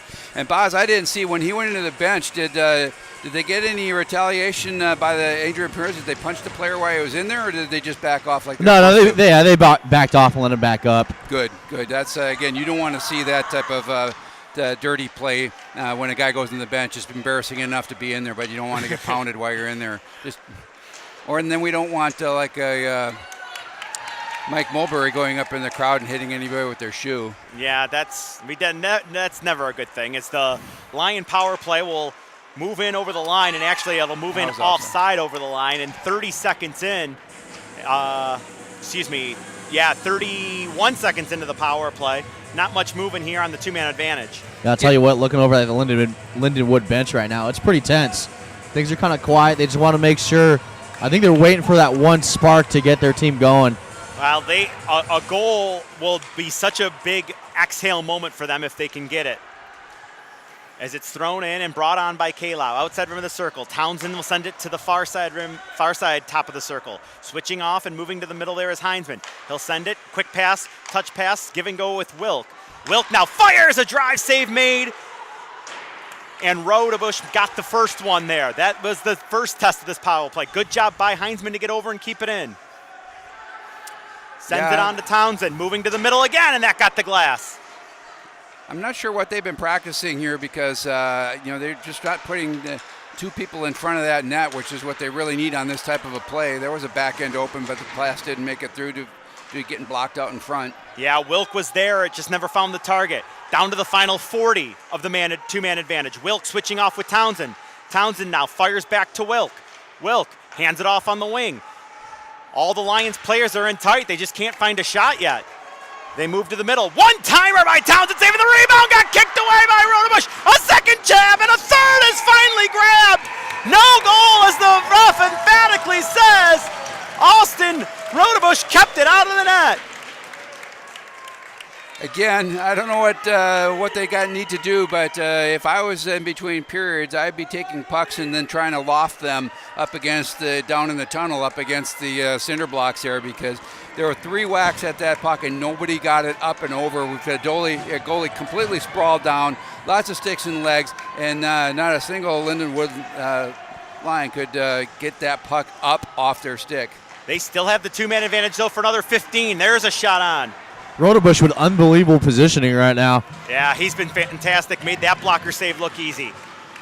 Well, again, I don't know about the 3 of us coming on this broadcast, but I don't like the 3-on-5 that the Lindenwood Lions set up. No one was low enough to get that backdoor shot. Everybody was on the top of the circles above. They only had one guy in front, and that's not how you're going to score on a 3-on-5. That was a kick, and then a save was made, and there's a shot that's going to be blocked to the glass, but not out of play, so we keep going with it here. Trying to dig it out of the skates is Dawes. It's a 5-on-4 advantage of major power play time here for the Lions. It's going to be pushed up the far side boards where Runyon pulls it off. He'll move to the middle, now hand it off to Rushmeyer. Back to the middle, faking the shot, and they hand it back to Rushmeyer. Shot blocked. Good job there, as that was blocked by Fisher. Yeah, there's just no sense of urgency here by the Linden Lions to try and get that puck in deep. They've got to try and get it down lower. And that shot was blocked by Finger on the penalty kill. Slid to the line, not out. Good keep by the forward Dawes. Dawes walks the line. He looks to load up, and there's a shot that got the glass. Penalty upcoming. A slash. They're going to go back on the.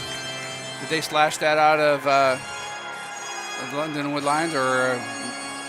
Yeah, I think they're going right back to the 5-on-3 advantage. Well, again, I understand the passion and the desire to keep things from happening here, but again, it's back to 2 minutes. Oh no, we've got, okay, there's a penalty up on the board. Wow, they put it on the board. Yeah, that should go to Adrian College. Okay. Yeah, they got it wrong. They got the wrong penalty on the board. What's right here is that it's going to be a 2-man advantage here for the Lions. Their second straight 2-man advantage, and it's going to be the full 2 minutes again. It's 2:01 on the major, 2 minutes on the clock, so they get another great opportunity to get their first goal of this game. Hey, Boz, do we have a fan and a player getting into it? We've got a couple of girls here shouting at the guy in the box, and he's responding. I don't usually see that. Usually players in the box ignore the fans. Yeah, we're going to leave my mic shut off for a little bit. Okay. That's an excellent observation by your point, Boz. I get your point. Thank you for that, good sir. I mean, it's maybe online, but we still want to have a family broadcast here, right?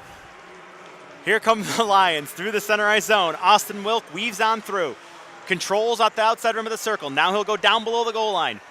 Wilk sends it back to Townsend. Townsend will walk across the ACHA logo. Hand it off on the left wing. What is everybody doing above the center dot? I just don't understand this this design of a power play with a 5-on-3. Townsend, Wilk, centering pass through the middle, was knifed down to the line. Not out, though. Good keep by Townsend to get back to it. They're set up like a 5-on-4 rather than a 5-on-3. Townsend, Shrive got the backboards. Rebound, Wilk put it out the other side. Wow, right behind the goalie. And just didn't catch that far post. Otherwise, that would have gone in. K-Lau now over the line. Franz Arcangeli trying to get a stick in there. Played around the bottom of the kick plate. 1:04 to go in the 2-man advantage.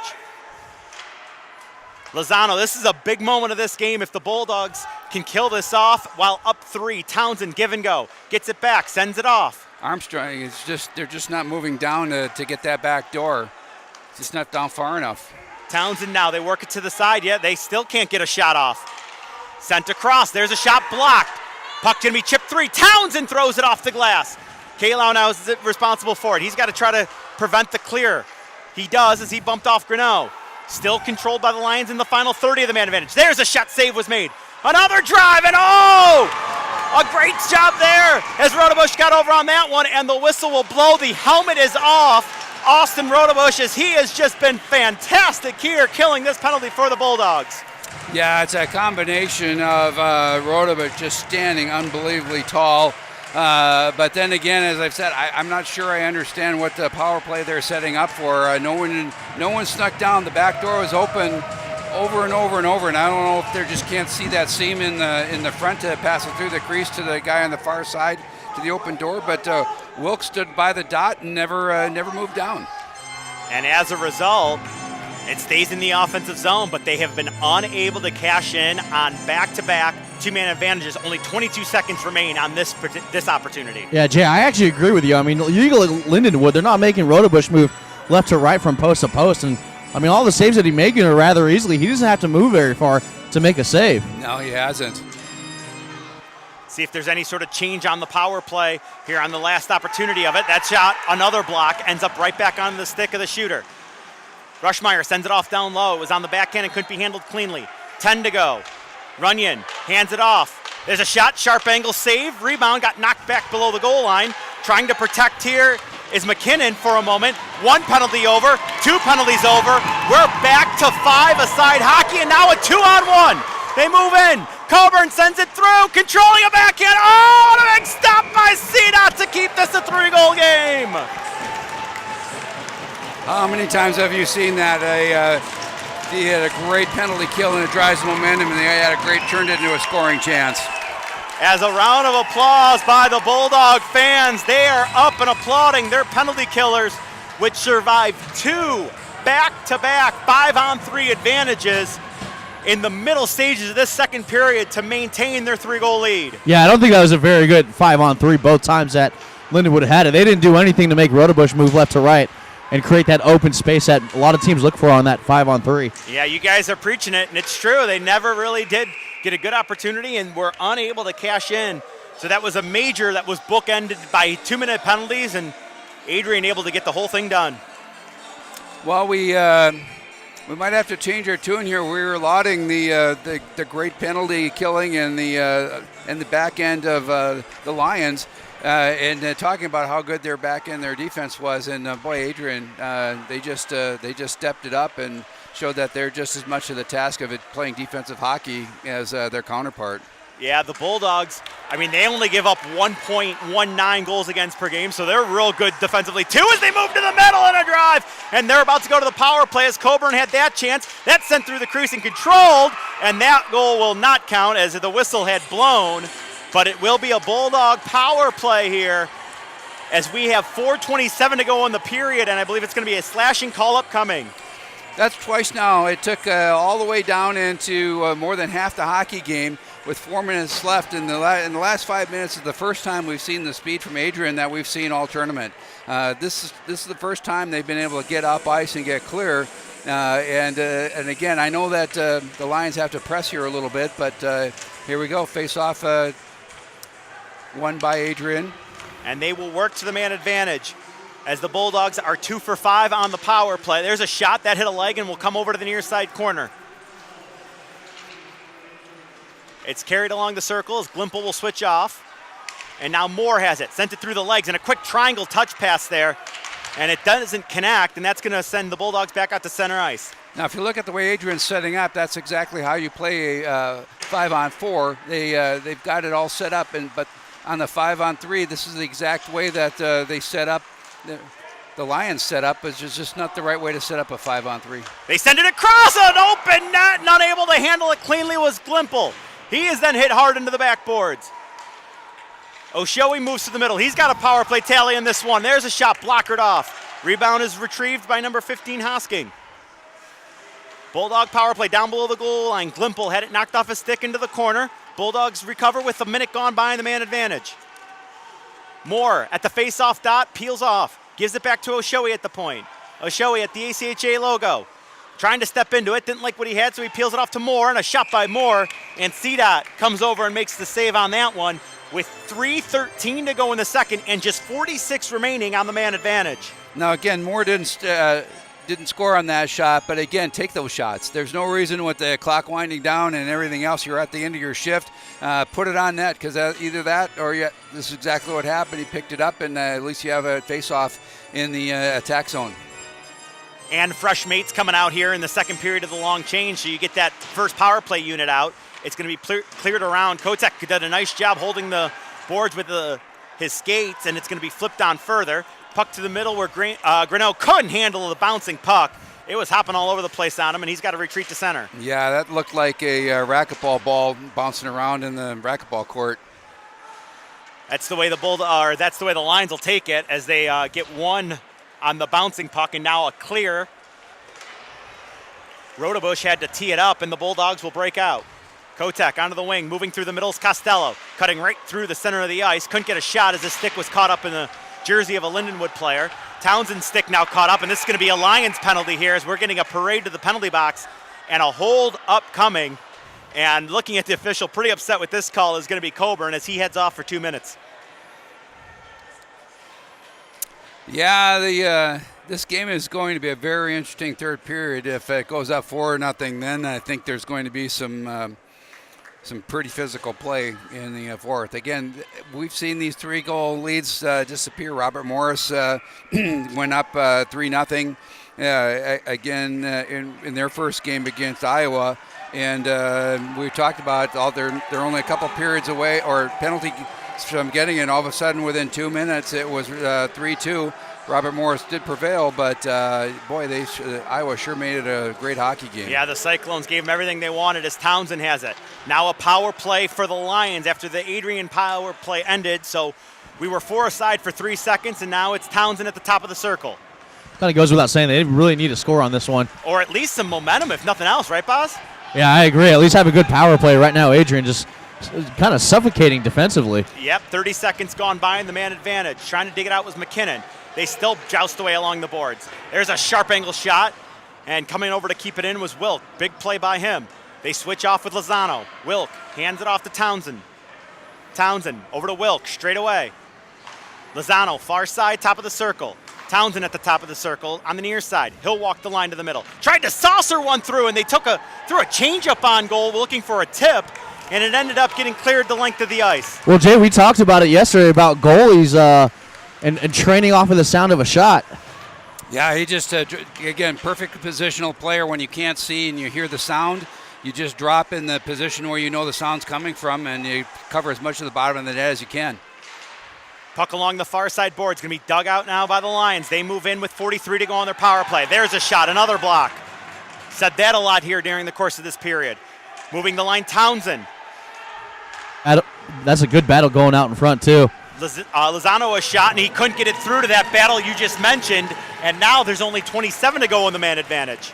Yeah, I think this point on that power play, I'm not sure why they don't want to put 2 guys in his face and try in Rodebush's face and forcing 2 of the other players to back up, leaving the 3 forwards to play 2 defensemen. I think that's something that they need to try, because it's almost a definition of insanity trying the same thing over and over again and then thinking you're going to get a different result. Yeah, it has not worked yet, and this power play is over, so Lindenwood unsuccessful again, and I don't even think they did what the other thing we said that they needed to do. There's a hook. And a penalty upcoming again, and Adrian will go back to the power play with 23.3 to go in the period. Again, I don't think the refs are actually going to call that, other than the fact that, if you get your stick up, a lot of times that is a good call to make that. But when you pull the other player back 6 inches with your hook, it's pretty hard to say you didn't impede that player's progress. Yeah, you don't want to over-penalize the game, but you also want to make sure that you're not taking away scoring chances. And Adrian might have had a 3-on-1 opportunity if that penalty doesn't happen. 23.3 on the clock, 2-minute power play on the board. Face-off won by the Lions, and they're going to clear it the length. Yeah, we'll see how if Adrian comes with one more rush or if they just, they're going to come up ice. Yep, Grinnell has it. Clears his zone. Passes the red line. Now over the blue, right through the middle. Easy entry there. Coming in sharp angle. Just going to be carried around. They get it to Coburn with room, and a rising shot got the glass. And that is how period number 2 will end. A period that sees the Bulldogs score twice, and the 2-seeded Adrian Bulldogs are up 3-0 on the 3-seed Lindenwood Lions.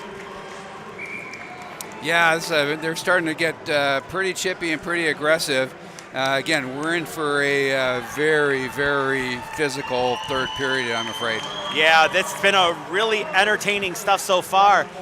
Not been a lot of back and forth. It really feels like it's been down to the Bulldogs' end for the majority of this game. Well, again, with all these penalties, the time that the Bulldogs had the entrance was again on that 5-minute major and that 2-minute back-to-back, but not to be able to score on the major, not to be able to score on 2, 3, 5-on-3s. Adrian's got to be going in a lot of confidence, and the Bulldogs have to be wondering what they have to do to get the puck behind Rodebush. Yeah, he has been really good tonight. Has Austin, the netminder for the Bulldogs. The Lions, though, have faith in them because this is a team that played 27 of their 33 regular season games were against ranked opponents, opponents that played in this tournament. So let's go ahead and throw it on down to Boz, who's got Coach Gary from the Bulldogs. Coach, an exciting second period for you guys. You got two on power plays, and then of course that 2 5-on-3 penalty kills. Things that you saw. Well, obviously, we had to fight through a lot of adversity, a lot of penalty killers. Our killers stepped up and were absolute animals. So, I mean, gives us a 3-0 lead going into the third, so we got 20 minutes of hockey left. How do you close it out in the last 20 minutes here in the third to get to the finals? We've said it all week, I should say. We just got to be us. So if we keep being us, chip pucks in, keep it simple. I know it's a little cliche, but you just got to keep it simple here for 20 minutes, and hopefully we can come out on the right end. All right, Coach, best of luck to your team. Thank you very much. Thanks so much for that, Boz. And Coach Gary from the Adrian Bulldogs. Folks, we're going to go ahead and step aside. When we come back, we'll have the intermission update with Cristiano Sanguinetta and Quinn Kuski. You are watching the ACHA Men's National Division I Tournament here on the ACHA YouTube network. She's got to shoot it, and she hits it. Are you ready, Columbus? Then join us for the debut of the NCAA Women's Final Four at Nationwide Arena. Get ready to see it all, do it all, and go for it all. March 29th through April 1st.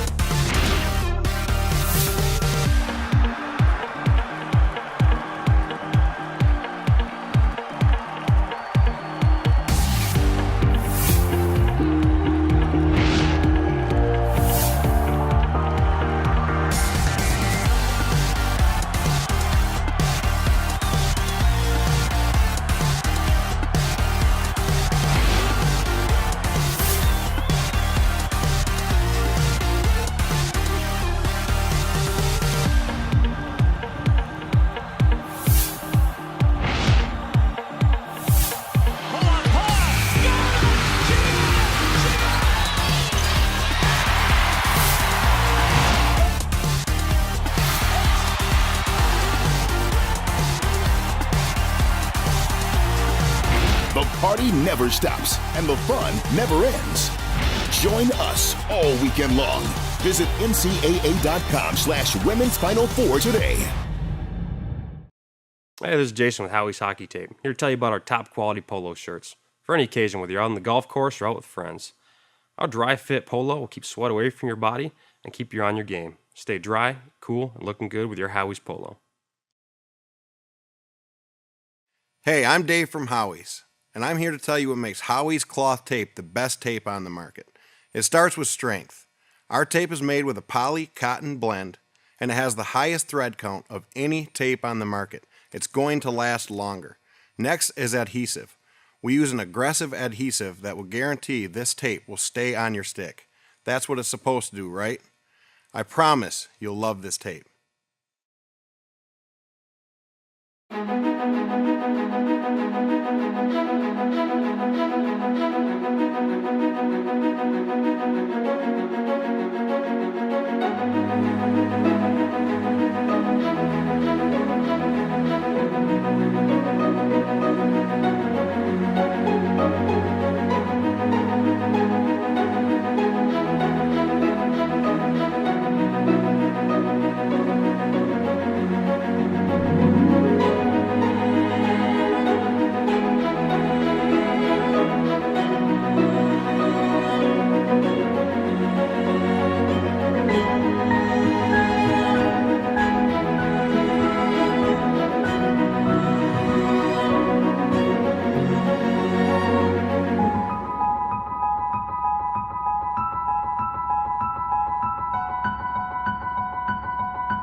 Dear Mom and Dad, it's been a great first year at Lindenwood. The campus is so beautiful. I love walking to class. Everywhere I go, I always run into people that I know. My professors are amazing. They make class so interesting.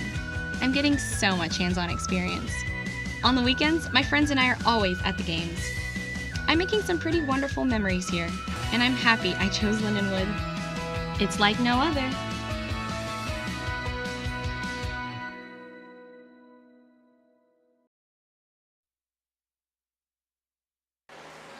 And we welcome you back into the Ohio Health Ice House here in Columbus, Ohio. After 40 minutes, Adrian, a 3-0 lead over Lindenwood Lions. I'm Cristiano Simnetta, joined by Quinn Kuski. And Quinn, your thoughts on that overall second frame? So, I mean, first of all, from Lindenwood's standpoint, you had so many power play opportunities and just weren't able to capitalize. When you're on the 5-on-3 there, they had 2 separate 2-minute-long 5-on-3s, and they were content with just unloading shots from the blue line and just hoping they would find their way home. In that situation, you got to throw a wrist shot on and then crash the net, and you've got such an advantage in the number of people on the ice. It's a great chance for you to score one of those greasy, grimy goals out in front. But from a positive from Lindenwood on the penalty kill, number 4, Jordan Kleminski, just a fantastic penalty killer. He was buzzing all over the ice, almost had a shorthanded goal early in the second. And so, I mean, now for Lindenwood, you got to come right out here to start this third period, finish killing this minor off, and you got to start getting pucks to the net early. And on the other side of things, Adrian's special teams, their power play, Jordan Ashoey, that goal over 9 minutes into the second period. Like you mentioned, a wrist shot from the top of the point. That's what Lindenwood wants to steer towards, and it worked in Adrian's favor. Marcus Rose, though, one of the easiest goals he'll ever score in his career a couple of minutes later when Cooper Cdot decides to clear the puck out of his own defensive zone, but not high enough out of Rose's stick. No, I mean, he went to clear it out of the zone, and he just sent it right up the middle while he was behind the net. And Rose forced the turnover. I mean, that's the easiest goal you're going to see all tournament. 3-0 Adrian. Well, excuse me, Quinn. If you want to make one more prediction in this third period now before we go to our first break, what's it going to be? Adrian's been clicking on all cylinders. I expect him to keep on doing it and cruise on to the finals here. 3-0 Adrian Bulldogs over the Lindenwood Lions. We're going to send it to break here. And 3-0 Adrian over Lindenwood. My name is Kelly Lorenz, and I'm the Team Store Specialist here at Aries. AriesTeamStore.com is our solution to helping coaches put together spiritwear sales and fundraising. My name is Adam Walters, and I'm the head boys and girls track coach at Olentangy Orange High School. The fundraising feature of AriesTeamStore.com is nice because you can add $1 or $2 to every item, and then if you have 100 kids and they all buy one item, you just made a quick, easy $100 or $200. It's effective and simple, easy to use, and you get great apparel.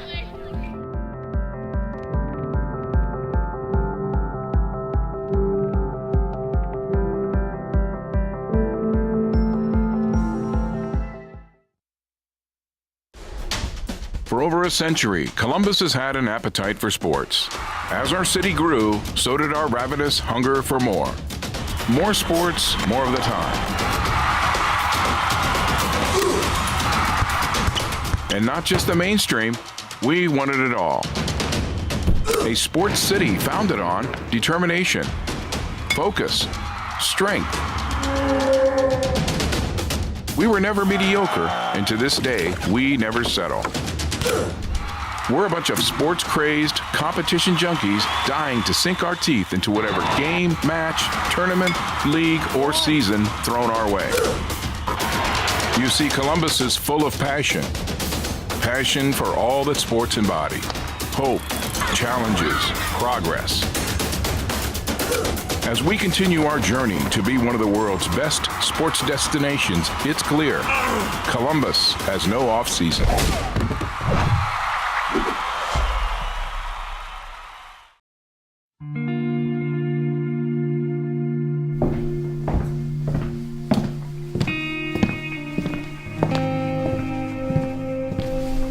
It's the feeling you get when it all rushes back.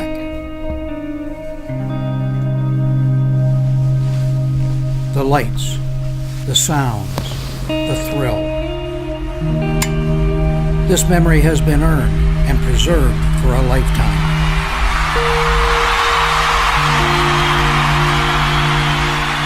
Every ring has its story. What will yours say? Hey, this is Betsy from Howie's, and I want to tell you a little bit about our hoodies. They're made with a polyester and pre-shrunk cotton blend, which means they're not going to shrink down on you. They're really thick and super soft on the inside. They also have these classy Howie's cloth laces on them. So whether you're at the rink or out on the pond, I know you're going to love this hoodie.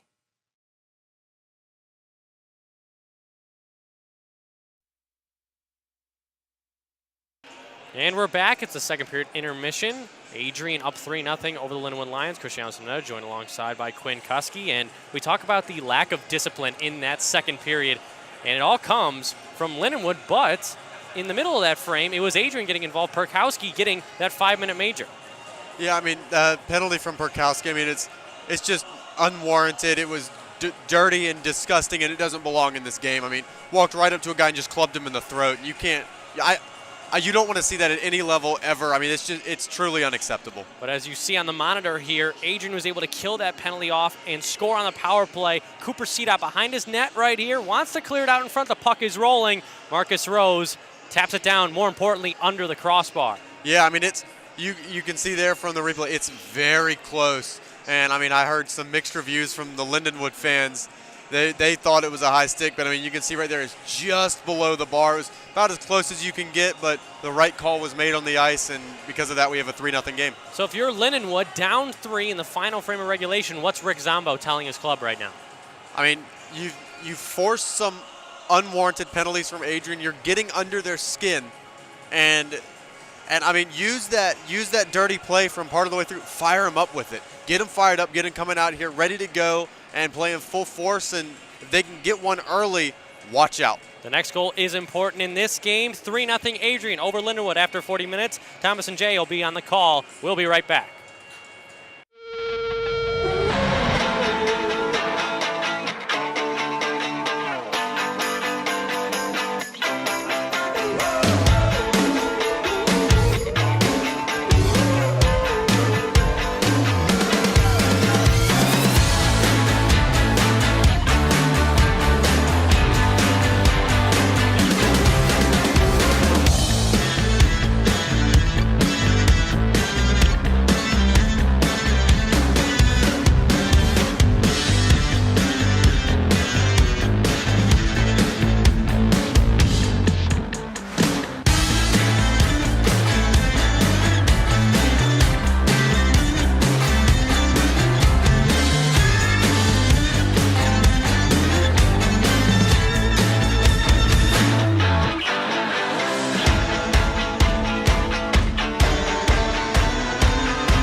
Welcome back inside the Ohio Health Ice House here. Almost time to begin the third period. The two teams coming out onto the ice. Recap the scoring here for you. At 4:31, Costello got his second of the postseason.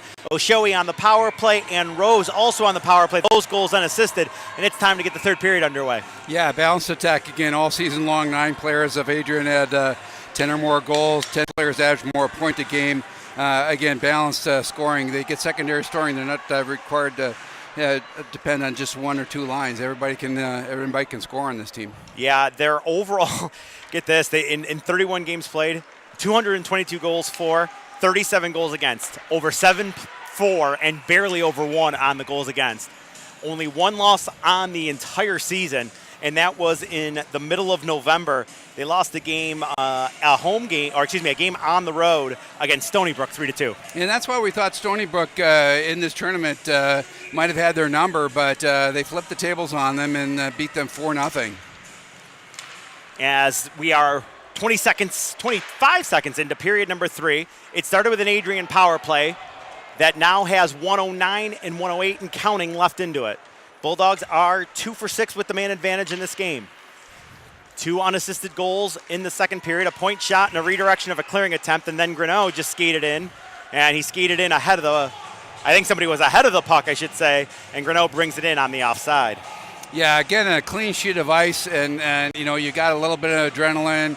You're a little, I wouldn't say you're cold because you're always staying warm in the locker room trying to keep that edge. But we've seen it a lot in this tournament, a couple errant passes. The tape-to-tape isn't as clean on this clean sheet of ice until we get a little bit of snow on it to help the puck directionally move along the ice.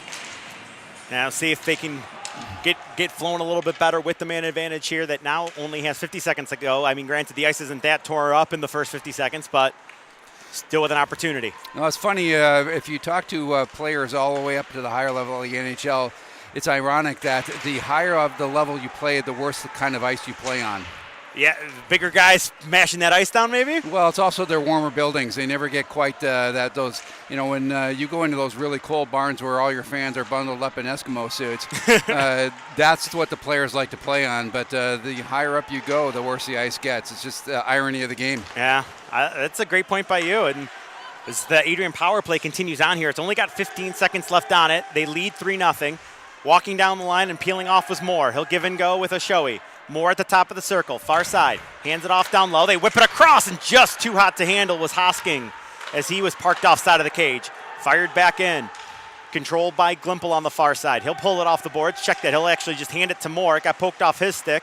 Held at the line and just fired in deep. Lions here, they're not in must-score right now mode, but they're close to being in that mode as they need 3 to come on back. Townsend hands it off on the wing. Heinzman cuts in, throws it back to the middle, and it was knifed away before it could get on goal. Just as you said, Thomas, that's exactly what they needed to do. They needed to crash that net and get on the board early here. Their first offensive foray after killing the penalty, and they do just that. Let's see if that continues as they move on. That's deflected away by a Bulldog defenseman, thrown up into the air. That's a good delay by Reese before he put the puck down as 2 Bulldogs were rushing him. He wanted to gain the red line and get it deep and could not, and that's going to allow the Bulldogs an opportunity. Adrian was complaining. They thought that should have been a call. At least he cupped his hand there. Yeah, because that's closing a hand on the puck is a 2-minute penalty. The Bulldogs the Lions maybe dodge a bullet there as Reese gets one that was deflected into the far side corner. He's pushed off. Look out, there's a man in front. Never found its way to him, though. As parked off on the lip of the crease was Fisher. They turn and score! Out of nowhere, the Bulldogs with a 4-0 lead. Yeah, we talked about this all tournament long. Just throw the pucks on net. It's winner advances, loser goes home. This is a part where there's no bad shots, and coming from that side, I mean, that was an excellent opportunity to take. You don't have to come all the way up front, get into the slot to take that shot. And Adrian up on the board now, 4-0. And this is where it's almost, as you said earlier, we still have 17 minutes, but this is almost a must score here. For Lindenwood to get back into this hockey game. They just have not played Lindenwood hockey that we've seen all through this tournament. Yeah, with that, I just saw Rick Zombo mouth to his players, hey, pick your heads up, keep playing. There's still a lot of time left in this third period. I'm interested to see when we get the official goal call. Did Rose redirect that in, or did that hit Townsend? Yeah, it's hard to say. Yeah, I couldn't tell. There was a ton of traffic in front. I couldn't pick up who deflected or what was going on with that puck. Yeah, it sounded like they might have been 21 finger that they gave the goal to. Adrian probably less concerned about that than the fact that they have the 4th on the board and are looking to move up through the middle with more. McLean just had to tip it in. He'll follow up against Runyon. Runyon got bumped into the boards hard. Trying to fight around a check there was number 23, Tratar. I feel like we haven't mentioned his name a lot, and he's one of the leading scorers here for the Bulldogs too, or one of the leading point per game getters for the Bulldogs. Yeah, he's also one that is on the all-tournament in the top 20 point getters for the first 2 games. And then, honestly, I threw the first 43-ish minutes of this game, 44 minutes of this game. I don't remember if I've said that. Mentioned his name as here we get another look at the goal. That absolutely banked in off of Townsend in front. There's no real doubt about it after that view. It caromed right in off his skate and over into the corner. What do we say all the time? Just throw it to the net. Yep. It was just a great throw to the middle, and you never know what it's going to hit. It could hit your man's stick or the opposition as long as it gets over that goal line, and that's what the Bulldogs just accomplished as we now have 4 minutes to go are into this third period. They reverse flow on the cycle there as Baza. It got to the line, not out. There's a shot, and that changed directions on the way through. Just throwing it on goal was McKinnon there. It's laid back around. Bulldogs in control as they rock it on the outside rim of the far near side circle. Pushed in further. Controlled by Coburn, thrown to the middle again. That didn't connect. Lions get it to the line, not really any further than that as it's shot in, as the Bulldogs will touch up on a delayed offside. Get 3 fresh bodies on the ice, too. Heinzman had it in his skates, struggled with it, so he just knocked it over to the boards, and now Heinzman will look to wind up. He'll gain the red line and now blue. Heinzman then got it poked off, got hip check, and he's right back up and after it, though, and he's right back on the puck. Dogged work there by Heinzman. He gets a little bit of a hook. They play on, though. Trying to cut to the middle was Lozano. Turn, shot, deflected. Knocked back into the corner, though, by the Bulldogs where they have support. Cleared on up to the blue line and now out. Glimple gains the line, sends it rink wide. Moore, actually, he had not gained the line, and then Moore could not drag the line, and I think we're going to get a penalty here to the Lions. No, Glimple definitely offside. He skated, tried to keep by that blue line. He couldn't get in. And I think Reese's heading to the box, as I think at the end of that play, he might have put a stick in an unfriendly place, and that's going to end up being a penalty, and the last thing the Lions needed was to kill a power play or kill a penalty off, but they have to do just that. Yeah, they need every minute they can to be able to get this, and if they have to spend 2 minutes killing off penalty or they get another goal, this is a huge disadvantage for Lindenwood Lions to get to back into this game. Again, not impossible, though. We've seen some pretty interesting things happen. I mean, Minot never had the lead until 1:39 in the game when they finally scored on a power play goal with 1:39 left in the game to win 2-1. Yeah, that was one of the more entertaining games of this tournament as the Buffalo hung with, the Colorado Buffalo, the 9 seed, hung with the Minot State all the way through that hockey game. But we get back to this game here, a game that sees 14:40 left on the clock, and the number 2 seeded Bulldogs on top of the number 3 seeded Lions by a score of 4-0. Run down is Greneau at center as he got bumped by Owad, and then a check right in front of the scorer's table, but a play on here. Cutting through the Blue Jackets logo was Kotek at center ice. Drop to the line, move to the middle, they get it side of the net.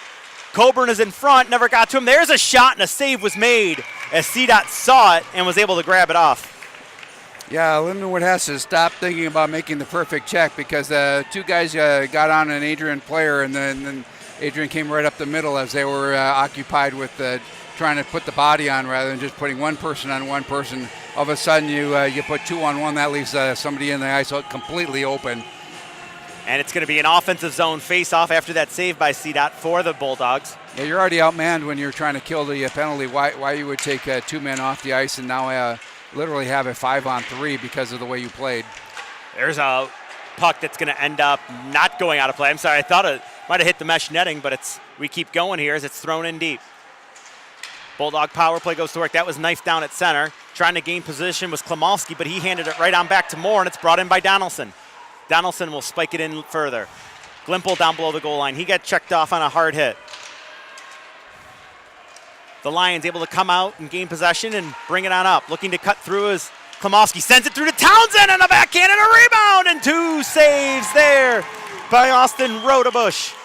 Good play by the goalie, but the Lindenwood Lions trying to get that shorthanded goal. That was excellent to get 2 whacks at that. Coburn carried it in, got it all the way in deep. A player falling down there, cleared to the line and right back down the ice here, and a big kill for the Lions. It's only got 20 seconds left on it as they try to force the Bulldogs to be 1 for 7 on the man advantage.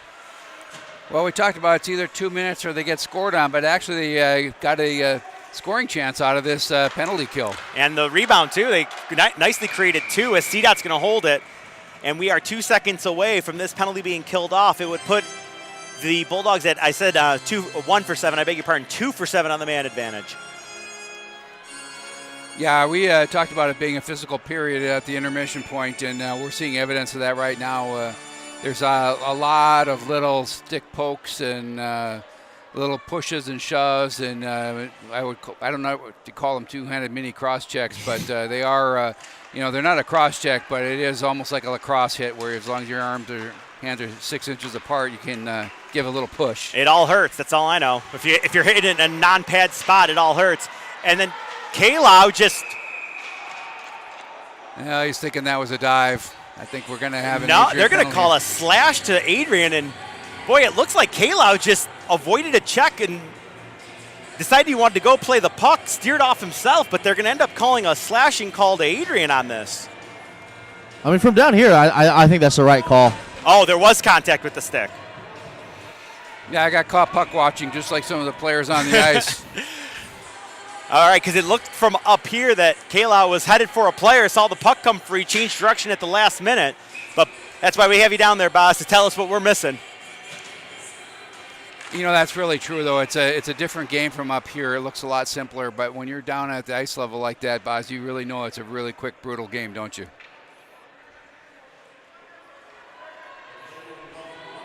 All right, I'm sure Boz has his mic turned off. There might be some chirping. Yeah, no, he's probably doing us a favor. Little do we know he's doing us a favor. I think that's a good idea. So a Bulldog penalty here will put the Lions on the power play. They are 0 for 5 with the man advantage. Let's see if they made any adjustments here during the second intermission. So, yeah, I'm looking for a lot of side-to-side movement, hopefully from Lindenwood in this, at least on this power play. That's not going to do it, though. Yeah, Lozano blew a tire trying to make a move at the blue line, so he falls down, and Lindenwood's got to go all the way back. 27 seconds into their man advantage. They gain the line. Sharp angle shot caromed off a leg.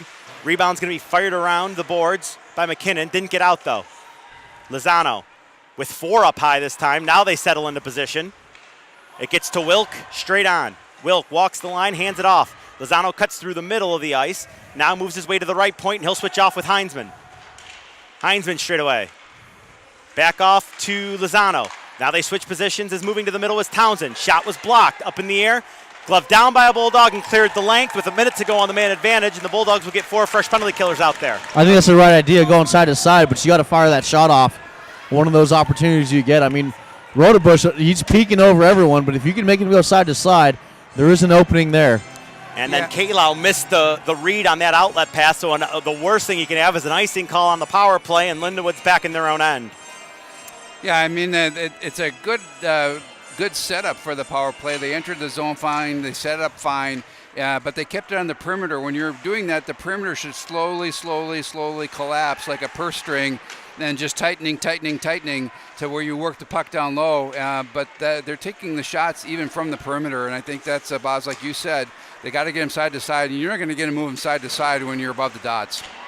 And it's cleared out to center here, and now just 30 to go here for the Lindenwood power play. And that's turned over at center as it hit McLean's skate. It was airmailed, and Carlson couldn't knife it down, and the Bulldogs are going to send it right back down the ice, and it's going to be teed up by CDOT there with a quarter minute to go on the man advantage. Yeah, it's gut check time. You got, you're third best team in the country, and you're struggling here. It's just like, what do you got to do? They fanned on that one-timer attempt as Runyon couldn't get enough of the puck. Bump thrown on a hit up high, and now the Bulldogs, as we continue to trade power plays here, the Bulldogs now, I believe, are going to go right back to the man advantage here. 2 minutes for cross-checking, and it will do just that. So the Bulldog penalty, it has expired, and now the Lions pick up a penalty, time of which is 9:20.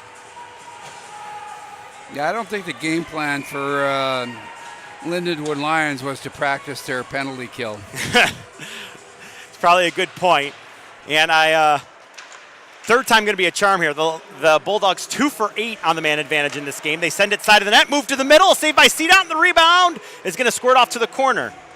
They angle up the boards, and Grinnell couldn't get over to it, and Rodebush will come out and tee it up. Yeah, if this score continues, Rodebush is going to go 25-0 on the season. That's absolutely remarkable. Absolutely remarkable. Brought in, sharp angle, sent across by Coburn. Didn't get all the way through, and now we get a penalty coming up here, but first it's going to be a rush by the Lions. Winding and firing, and a save was made by Rodebush on that rush, but we're going to go 4 aside here with 10:01 to go. A tripping call to the Bulldogs upcoming. Well, we're going to play a little bit of 4-on-4 here. It's 10 minutes left. We've got a 4-3 score. Again, it's getting a crunch time here for Lindenwood. With a little extra space, 4-on-4. Maybe they can put something together, but they've got to collapse. Again, as our colleague here, Boz said, if you don't get somebody down on Rodebush to get his eyes off the puck, it's going to be pretty difficult to put something by him. Let's see what they can do here. 4 aside, as you mentioned. There's a point shot that got the backboards. Lozano will go on retrieval for the rebound here as he does battle with Stone. Stone's going to kick it to McKinnon. Stone gets it back, and it's cycled to the near side. Wilk will pinch in. It's an outlet up, and Glimple's going to bring it up in a one-on-one, maybe a two-on-one. Trying to get back is Lozano. That centering pass over to McKinnon hit a leg and just glanced away. Well, again, that's what Lindenwood needed to keep him to the perimeter, keep him to the outside. Don't let him come up right downtown and take that shot. Wilk sends it rink wide as we continue on the 4 side, and over the line a step too soon was Dom Colbeans, and we'll get a whistle and a face-off at center. Getting wholesale changes here for Adrian, as well as Lindenwood get the second units out.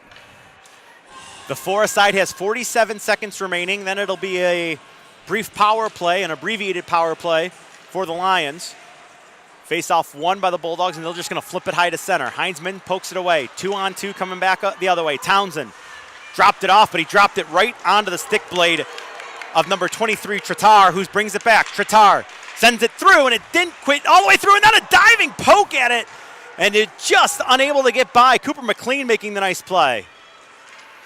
The other way come the Lions with speed, trying to get wide. Green throws the brakes on, takes a look over. Now he moves down below the goal line, hands it off. Backdoor pass got deflected on the way through. Trying to get over is Runyon. It's going to be tipped ahead further by Oshoey. He got canceled out, and it's Heinzman back to get it. Yeah, Runyon was giving up probably 40 pounds there, and good for the lad to go after that taller player. Runyon's from New Prague, Minnesota, my hometown. There's 2 players in the tournament here. We've got one from Minot, and for a little town of 2,100 people, to get 2 at this level of hockey is a pretty remarkable program they put together. That's very true. Look at that. I told you Jay was going to have a lot of knowledge for you during the course of this game, and Jay does not disappoint. Yeah, Jay, I actually like that idea right here, shooting from that red line. You got to get shots on goal, but I think one of the things that we haven't seen a whole lot of in this tournament, those weird angle shots that goalies, have some trouble with. Yeah, you don't practice those. That's why, Boz. You see, if you watch a warm-up for 15 minutes, there's very few side of the net shots that a goalie's going to see. Like that shot by Lozano, they're going to see that. Granted, not deflected, but they're practicing that all warm-ups. The red line shots, you don't see a lot of those. Well, the cool thing about being here in Columbus, of course, this is a practice facility for the Columbus Blue Jackets. Sometimes we come in the morning and we'll see Blue Jackets goalie practice, and a lot of things that we see is a lot of side-to-side movement and working on things that you normally wouldn't see, or the fundamentals, because goalies really need to make those. They need to use those fundamentals to make those weird angle stops.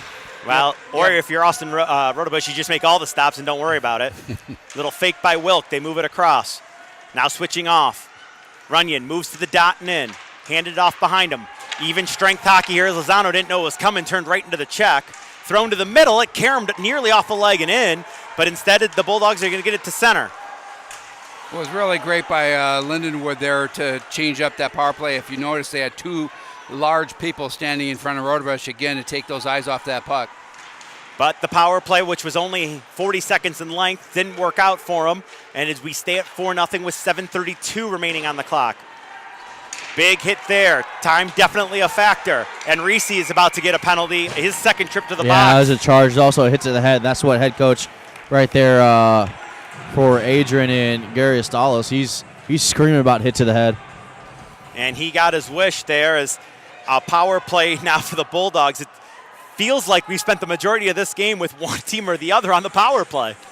Yeah, what's interesting, though, even though there's been all of these penalties, the flow of the game hasn't literally been slowed down. A lot of times, constantly trips to the box and a long train to the box, it takes the flow out of the game, but that hasn't been the case. In between the penalties, the action's been pretty fierce. I agree. It's a great point by you, Jay, and the Adrian power play looks for an exclamation point on this game as Kotek fanned on the outlet. Costello lost it, and Rushmeyer upset. He thought he had a nice pass off the board to Klimovsky. It just didn't connect. Rushmeyer this time is going to get it out to center. Klimovsky wanted to tip it further, but Greneau in control. Just kind of drifting his own end. Now he'll move forward through that Blue Jackets logo at center ice. Sends it off on the wing on a good hard pass. Sent through to the middle, and that hit a skate and caromed off behind the cage. That was a good cut play executed by Adrian. Lozano tried to clear, couldn't on the first opportunity, but good job by Klimowski to get it out on the second chance. Winding up his rows. Looks to gain the line on the far side. He will. Outside rim of the circle is where he throws the brakes on. Couple of head fakes, couple of shoulder fakes. Now he moves to the middle. Little give and go there. Didn't connect, but it ended up right back on a stick and a big stop by CDOT. Cleared but held in as Grinnell has it. Right point. Moves to the circle, to the dot, to the middle, a shot, and that hit something and ended up and out of play with a minute to go on the man advantage and 6:26 to go in period 3. Yeah, Colburn, number 27, Adrian, he knows his spot. He parks right in front of the goalie, CDOT, and makes sure that he can frustrate him and then get any tip. And again, if you tie up a player, again, it doesn't do any good to have a wrestling match in the front because all you're doing is tying up one of the penalty defenders. And it's much better to just keep that flow going. But that's a smart play to take. You almost get a 4-on-3 that way. There's a rising shot that caromed off the bar, I believe. That would have been a no good, though, if that had gone in. That came off the blade way above his head. Instead, Adrian continues to work on the power play. That pass through, hit a skate, and came right back to the original passer. A little bit of a switch off here. Look out! Straight on numbers. And boy, it looked like number 18, Owad, was going to go full speed into him, but he nicely and smartly held up with the numbers to the boards there.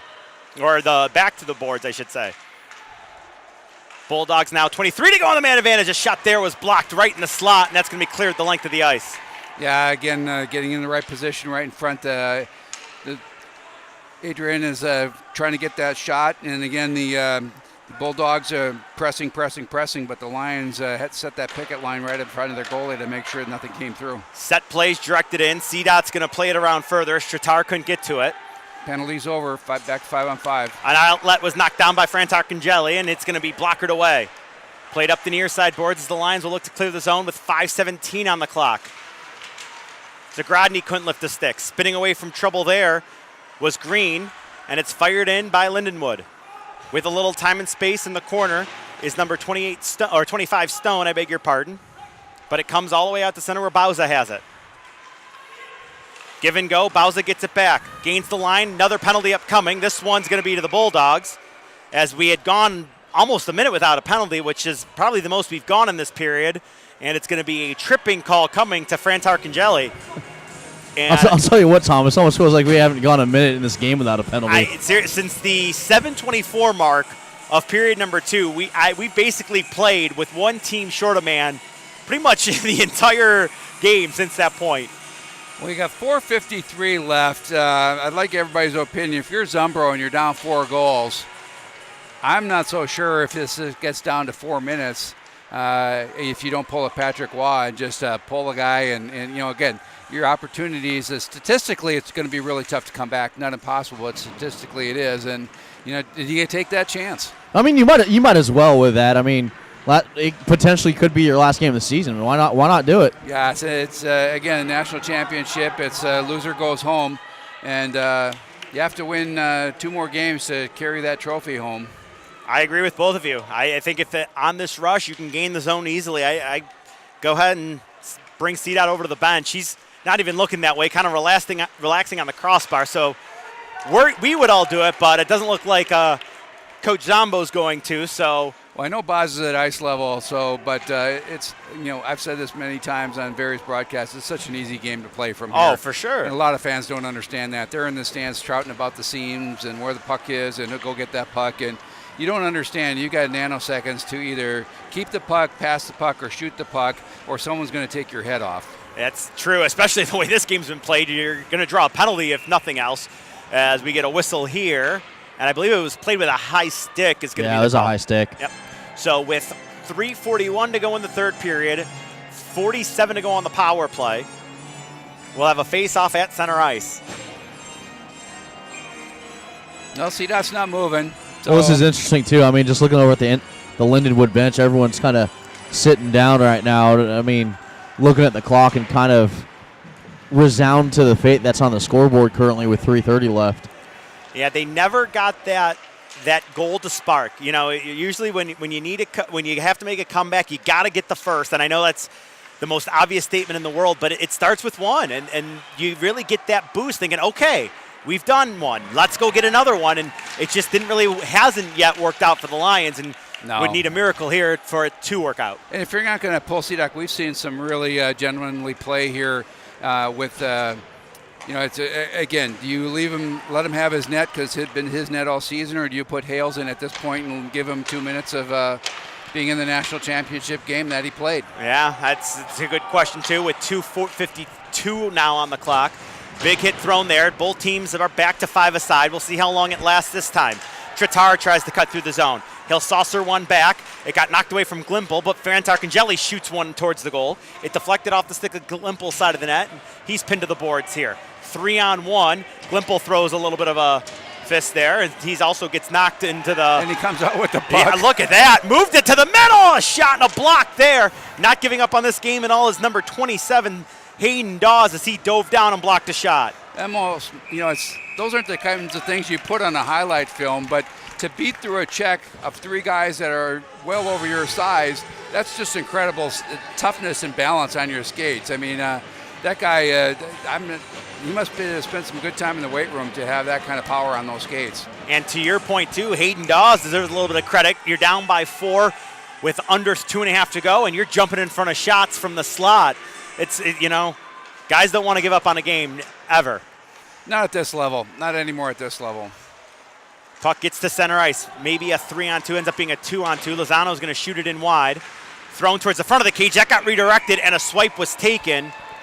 And a little bit of a slash. And there's a netminder that's really smart and is headed in the game. The player who took the shot took a little bit of a second shot at the netminder, Rodebush. And then the Adrian player came over and hit the Lindenwood player kind of in the belly area. And then Rodebush slashed the stick of his own teammate to make sure that there were no more penalties called on it. Yeah, knock it off. I've got this game. This is my cage. Don't make me work any harder than I have to in the last 2 minutes. Yeah, here. exactly.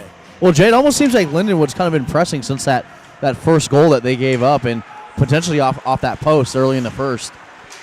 Yeah, I don't know. Did the time off? I'm not sure how that plays out. Lozano turned and let one go. Yeah, I mean, Lions were showing that urgency now as they had about 3 guys down below the dots and 2 more within the circles as the Bulldogs spiked that to center. 1:40 to go. Sent ahead to the line, backhanded in deep. Coming in to get it will be Kotek. He'll take a look around and just play it over to his defense partner. It's tapped up the far side boards. That's where Donaldson has it, and he'll get it to the line, not out. It was gloved ahead. Yeah, it's a hand pass. Yep, as Zagrodny played it with 1:25 on the clock. Stay tuned, folks. After this game, we've got the other national semifinal coming up here on the ACHA YouTube network as the Ohio Bobcats are going to play the 5th seed, the Minot State squad. That was yesterday's game. Minot State squad, the number 1 seed, will play the Illinois Fighting Illini, the 5 seed. And I tell you, the Illinois, in both of their games, the physicality that they've displayed is every bit as tough as Minot. Again, it'll depend on how the game flows, whether the players decide to play a bruising game or a finesse game, because both teams are completely capable of both. Yeah, well, really looking forward to that game next, as this one now winks down to the final minute. Adrian in control, spinning away from a check, and now trying to spin away from another one in deep was the Bulldog forward Tritar. He's pinned to the boards. He'll get help by way of McLean down there. Lions dig it out, and we get a tackle. And down in the corner there, I believe is Tritar, and heading to the penalty box is going to be number 5, Reese, for the 3rd time this period, and now the conversation ensues. Yeah, there's no need for that. Might have been, you could argue it might have been cheap, especially being a senior, and he's going straight inside. Yep, they're taking and him off that's the right call. There's really no need for that. Yeah, you don't want him on the ice after the game comes through, and again, you've got kind of looking at stick came up and through the player. Yeah, Tritar skating off, and he's just going to go right into the box, but he really doesn't look any the worse for wear. And the referees will make the call, but should probably likely be a high sticking call, and kind of fitting that this game's going to end with one of these 2 teams potentially shorthanded. Yeah, I remember back in California, the Simi Valley, we go all the way out there to where President Reagan's library is, They have a rink out there that's got a crack right down the center right after they had that big earthquake back there in Simi Valley back in the 90s. We would go up there, and every single game there'd be they were called the Mariners. There'd be 8 Mariners in the box. It just it got to be if they were down, they pulled a different switch, and everybody ended up in the box. Oh, that's 8 guys in a penalty box. That can't be comfortable. Nobody's sitting. You're out. You have to stand to get that many in there. Well, it was the Senators a couple of years ago. They had their whole line in the box during the game. Yeah, that's true too. And that looked tight at 5. There's a pass across and a shot, and still battling out there as the netminder as CDOT makes a save. It's angled back to the point. Stone rips it across. Very patiently now taking a look. I'm just interested. It looks like they are going to try and score. Yeah, Sakisi sent it off on the wing. Maybe they just don't want to pass it between the points here and risk something going awry as we have 19 seconds left. And the Bulldogs, they're both their fans and their bench. The fans up on their seat, the bench banging their sticks on the board. Stone with it. Yeah. They'll send it rink wide. Shot in with 7 to go. Played on back to the point. Stone looks up at the clock. 1, and that's going to do it. The Adrian College Bulldogs are going to play for the ACHA National Championship. I tell you, Rhoda Bush earns a shutout, goes 25-0 on the season. He's got one more game to go 26-0, make it a perfect season. We'll see who he has to play. It's going to be either Minot or Illinois. What a fantastic game. And as far as the Lindenwood University Lions, fabulous season. They've, it's hard to take this type of punch in the mouth here, but they did a really good job all season long. They've got nothing to be proud of. They should be very proud. Great program. They put a lot of kids on the ice. Very good development. They graduate all their players. Again, our hats off to the Lindenwood University Lions as Adrian moves on. Yeah, as now you see one of the best traditions in all of hockey, the handshake after elimination game. And it's kind of odd or a little backwards, or it would seem a little backwards. The team that loses is usually late to the handshake line in these games that are not the national championship because they're consoling their seniors that have just finished their last time on the ice. Yeah, and it's interesting. The rule change in D1 just happened this past year. So next year you will have 5 years of eligibility rather than 4. And it's been kind of controversial whether that's good or not. I know players that are in grad school that would love to get that 1 year back. And my family is an example of that. I've got a fifth-year senior. He's already gone through 1 year of his he's at his undergrad. He's going to grad school. He'd like to play again. Well, maybe I doubt it'll work retroactively, sadly, as the Bulldogs and the Lions finish up the handshake line. It is the Adrian College Bulldogs.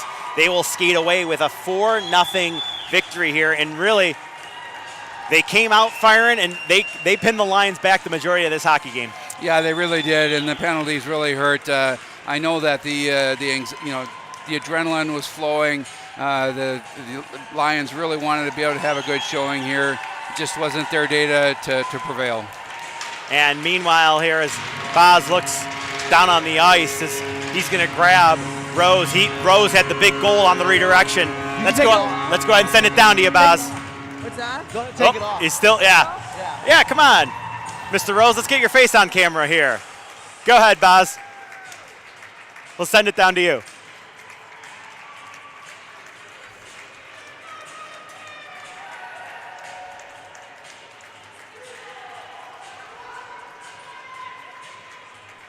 Well, we worked hard, and I'm happy we're going to the ship. We're going to the dance, baby.